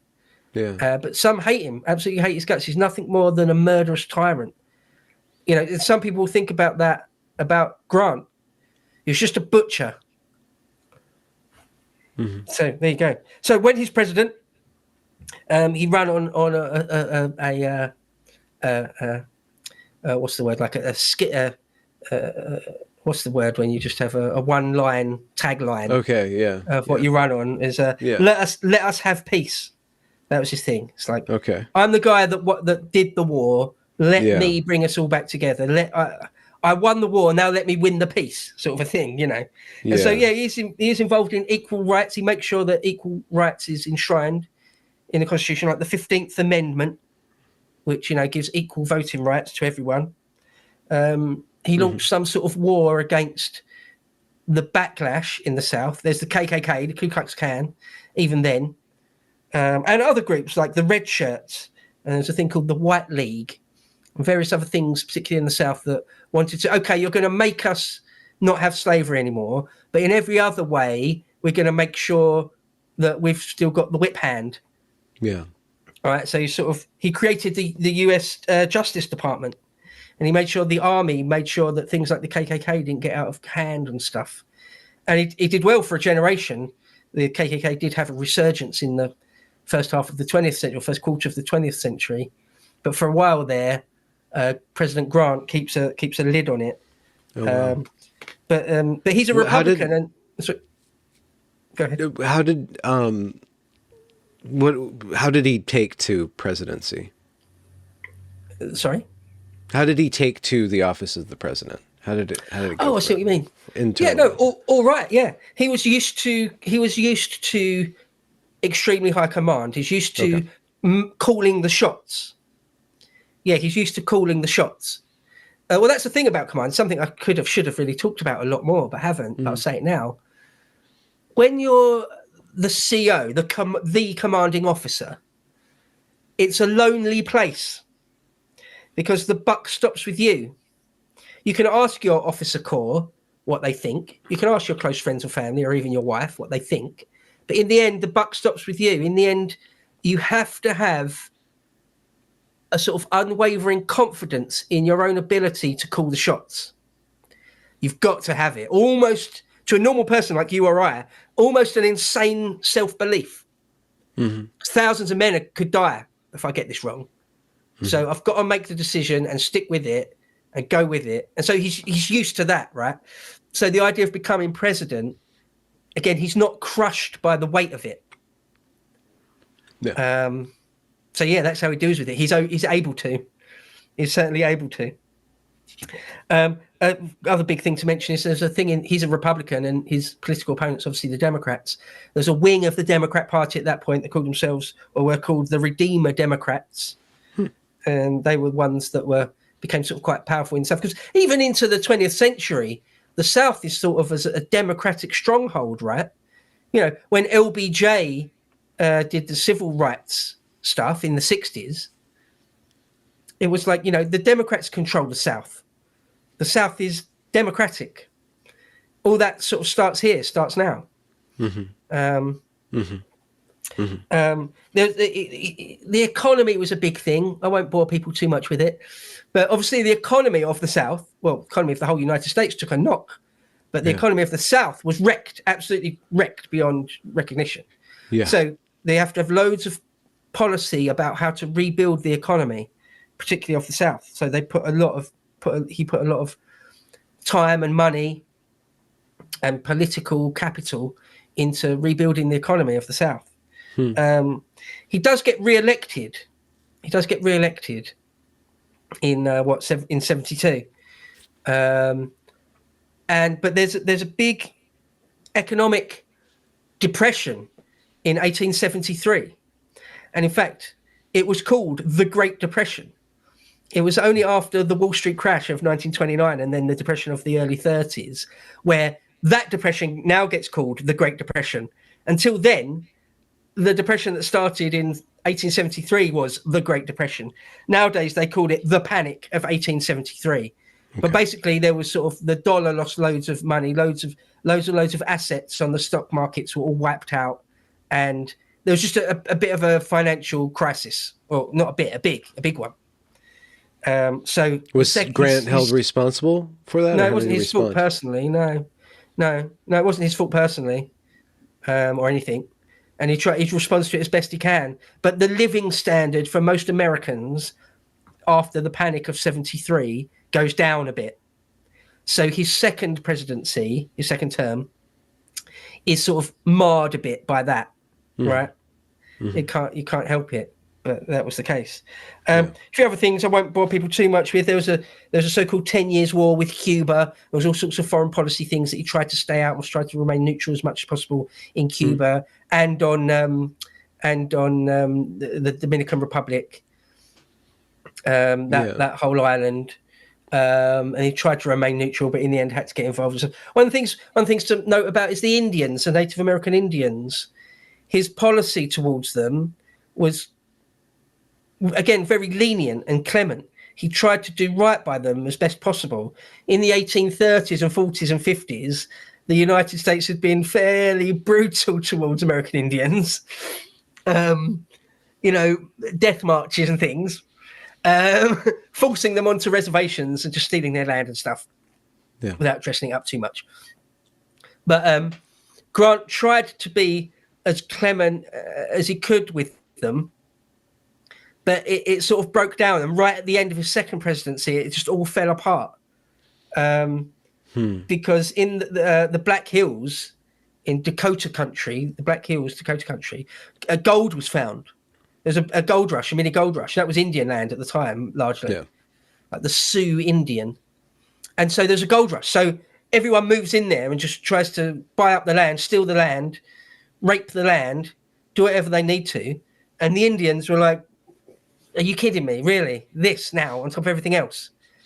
And so there was a war, the Great Sioux War of 1876 to 77, led by the likes of Sitting Bull and Red Cloud and Crazy Horse.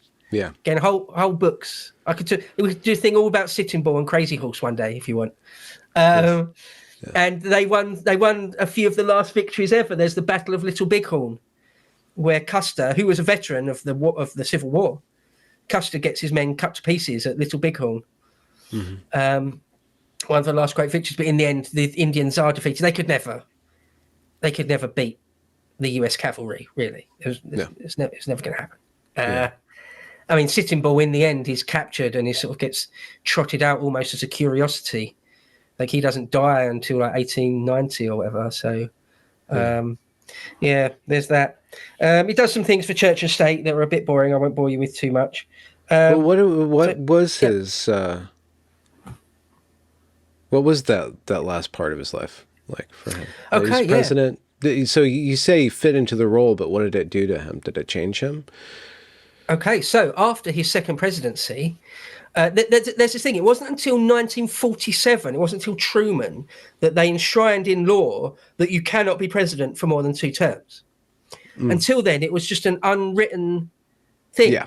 George Washington had resigned after 2. Yeah. He set the precedent.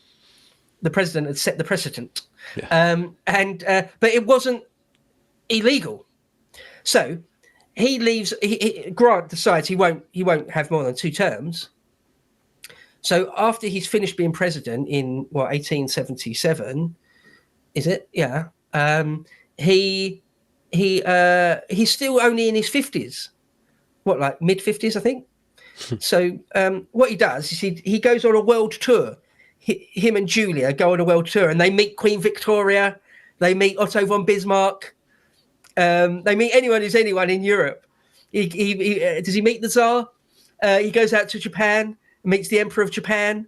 He's almost rolled up in a conspiracy to murder him and the Emperor of Japan whilst he's in Japan, but it's foiled. Just loads of adventures. That's why I love Grant's life. After the war starts, he's got a really boring life of failure. And then once the war starts, it's just nothing but adventure and interesting things for the rest of his life. It's a great life. So he comes back from this grand tour. It takes him like 2 years. Was he doing any diplomacy for the United States? Was he speaking in any sort of official capacity? Or was it mostly just, doing bucket list kind of stuff? No, it wasn't in any sort of formal capacity, because he's now the great general and an ex-president. So he's just a senior statesman now. Yeah. Right? It's like when Obama goes on a world tour or something, or Bill Clinton. It's like, he's Obama. He's Bill Clinton. Yeah, it's like everyone knows who you are, but there's no formal official capacity, but you're a senior statesman. Yeah, of course he's an ambassador, for the United States, whether he likes it or not. And he does like it. I mean, he is still doing it. So once he gets back from that, which takes him about 2 years, it takes his time.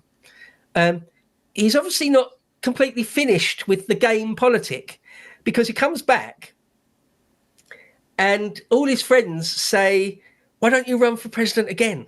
No one's done it before ever, but everyone still sort of loves you. The party sort of will be behind you probably. How about it? And again, he's he's very shy, pretty coy about it, but he's like, yeah, I mean, I'll think about it. Yeah, I could do that. I mean, maybe if the party really want me to, I could. Yeah, all right. Then. I mean, he's like, but yeah, it's a yes. All right. So one thing I forgot to mention, which I really do want to brush over super quickly, but it always gets said about his 2 presidencies. They were marred by scandal, but never him. He is clean as a preacher's sheets. Okay, he's squeaky clean. He's as clean and honest as can be. That's what his life has always been about. He's not a liar. He's not a cheater. He's not into bribery and embezzlement and kickbacks. Yeah. Loads of people under him are, including like his personal secretary, Orville Babcock, and another guy in his cabinet, William Belknap. Lots of people senior in his government are guilty of like all sorts of bribery and all sorts of just money issues and scandals.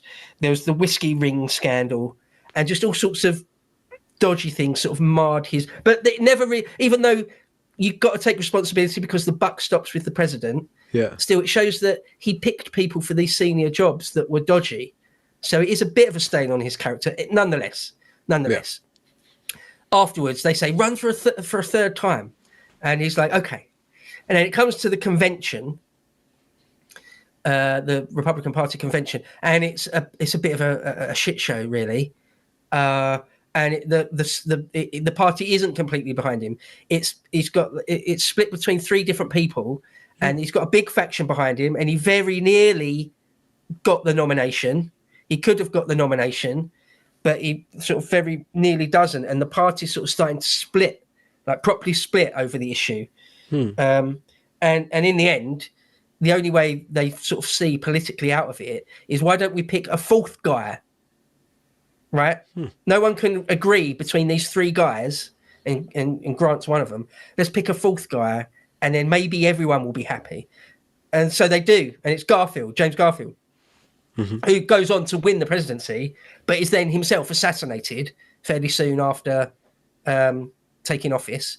So anyway, that's what happens. That's sort of the end, really, of Grant's political career. He very nearly became a 3-time president, and it wasn't until FDR in the 30s that was ever able to do that. And then after Truman, it's not possible anymore. So one of the last things to say then, just to round it all out, just give you a quick 5 more minutes, and I've taken up loads of your morning, so I do apologise. But just quick last 5 minutes to say sort of what happened. Yeah. So he hasn't got many years left in this world. He's been a heavy smoker his whole life. He always used to smoke a pipe. Smoking a pipe is extremely carcinogenic. It's really bad for you, smoking a pipe. I'm a smoker, but I wouldn't smoke a pipe because it's ridiculous. It's sort of a ridiculous thing to do. He always smoked a pipe. And then once the war started, at some point during the war, he realised he could just get his hands on more or less endless cigars. So he became a cigar smoker, and he just smoked loads of cigars. Nearly always 10 cigars a day. And when he was under stress, more like 20, just chain smoking cigars. So he got throat cancer. One day he's sitting at home and he's just swallowing some food, and he said he felt like a bee had stung him on the inside of his throat, just out of nowhere. It's like, oh God, that really hurt. What was that? And it sort of didn't stop hurting, and it didn't kind of go away. And in the end, he went to the doctor, and they're like, there's a proper problem with your throat. And he went to another doctor, and he's got throat cancer. So anyway, he actually, there's an interesting thing. You could describe him as his life of going from rags to riches to rags to riches. Because as an elder statesman, after he'd been president, he lost all his money. His son, one of his sons, had told him, invest more or less all your money in this thing. His son had a business partner called Ferdinand Wald. Okay. So his son, Ferdinand Wald, say, look, invest all your money with us on Wall Street, and we'll turn you into some sort of uber super millionaire. And Grant's like, okay, fine. He didn't look into any of the details or anything. He sort of, by this point, knew he wasn't a money man. He wasn't any good at business. He was good at grand strategy and high politics. Yeah. And he was good at the big view, the big picture. He wasn't good at investing and micromanaging funds. Yeah. So he said, okay, go ahead, do that. It turns out Ferdinand Wald was a shyster. It turns out it was a giant pyramid scheme. And Grant lost all his money, all of it. And he had to start living on handouts from friends and family. And because he was famous, because he was still beloved by a big chunk of the nation, they sort of helped him not live in poverty, right? But he'd lost all his money, though. So one of the things he'd always said is that he wasn't going to write a memoir. Lots and lots of important politicians and generals will nearly always write a memoir. Grant had always said, because it's to do with being proud and showing off and being boastful. He said, I'm not going to do it. I don't want to do it. I think that's boastful. I don't want to write a book about how great I am, how I won the war. I don't want that. Right. But when he lost all his money in his late 50s or in his early 60s, he was like, okay, because he was friends with Mark Twain, who's an extremely famous writer and publisher, even in his own life, Mark Twain. Yeah. And he was good friends with him. And Mark Twain said, look, if you write your memoir, I'll publish it and I'll give you 70% of the royalties, which is unheard of. That's mad. That's loads. That's way more than anyone would ever get. But Mark Twain says, I'll give you 70% of the royalties. So Grant writes his memoir. It's really long. You can get the whole thing on audiobook for free on YouTube. Yeah. I listened to nearly all of it. It's really long. It's like 30 hours long or something. And it's only about his early life and the war. It's not about his time as president. Anyway, it's really interesting. It's in crazy depth, though. It's really, really, really in depth about individual days, what battalion moved where and stuff. Wow. Anyway, yeah. If you're really interested and you've got 30 odd hours to burn, I recommend it. Well, so anyway, does he have a ghostwriter? That's just incredible memory. No. That speaks to an incredible memory. He wrote it all himself while he was dying. He finished it days before he died. Days. Because he realized he was dying. He realized he didn't have much time left. He realized he was going to leave Julia, who went on to live for ages. She didn't die until the 20th century, I think. He realized he was going to leave her with sort of nothing other than the name that she used to be married to a great man, a president. Yeah. So he's going to leave her sort of in penury. He's going to leave her living in poverty almost. So he spent all of his energy that he had left writing this book, and he wrote it all himself. Yeah, no ghostwriter. How does it do? It's actually a really good piece of literature as well. It is actually, I mean, if you're into that, it's not everyone's cup of tea, but it's well written. He was good at telling stories, for sure. I'm not saying any of it's fictional. I don't mean that. No, he's good at creating a narrative and telling a story. And so he died just days before he finished it. Like it's almost like he wouldn't let himself die until he finished it. You know, it's almost like that. You definitely get that feeling about it. I cannot die until it's done. And then when it was published, it was a bestseller. It was an absolute bestseller. And it got Julia something like $500,000, which is the equivalent of something like $13 million these days. So she was all right. She was set for life. The last thing he did was make sure she would be okay, and his children as well. So again, he went from rags to riches to rags to riches. An incredible roller coaster of a life. An incredible life. Wow. I mean, I'm a fan, you know. People call him a butcher, and in many ways he was. Or he had to be. People called him a drunk. A little bit. Yeah, he was a little bit.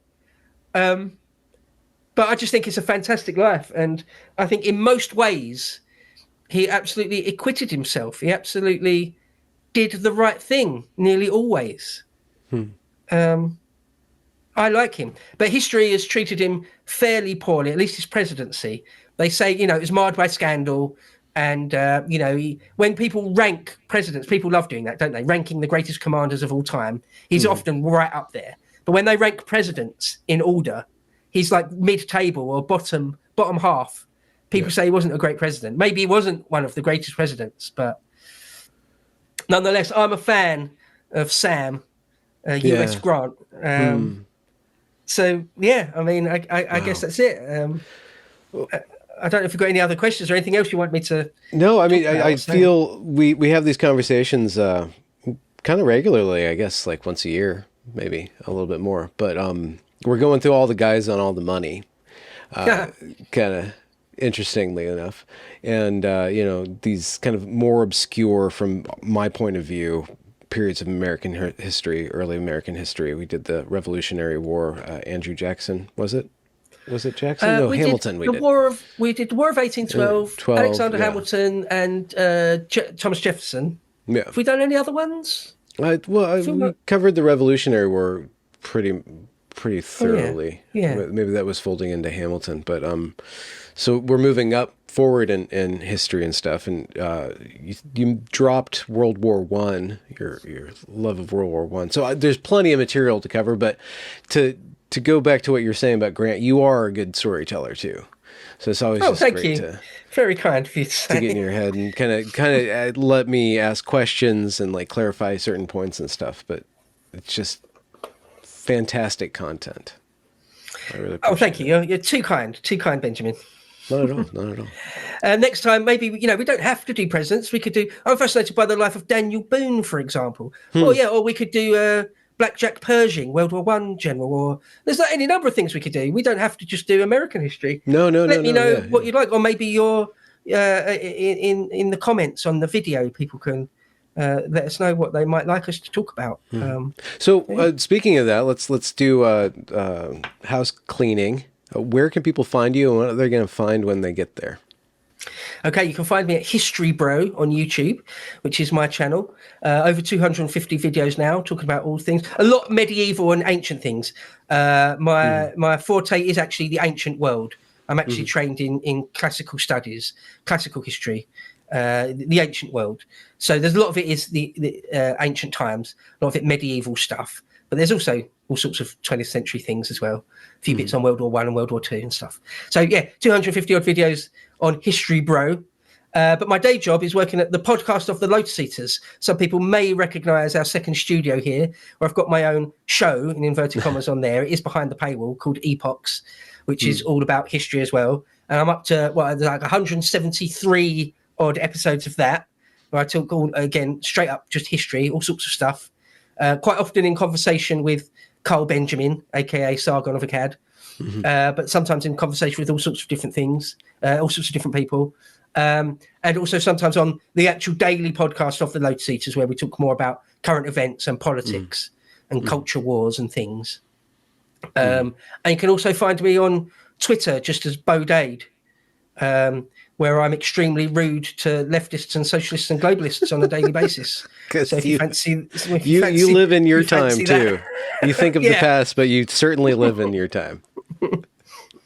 Yeah, but no, it just remains for me to thank you for having me on. I always really appreciate any sort of platform, and I love your stuff. I love conversations. You're killing it. You have great guests. Thank you. And I'm a failure at everything except for marriage and podcasting. That's what they're going to say about me. In the least homosexual way possible, Benjamin. I love you.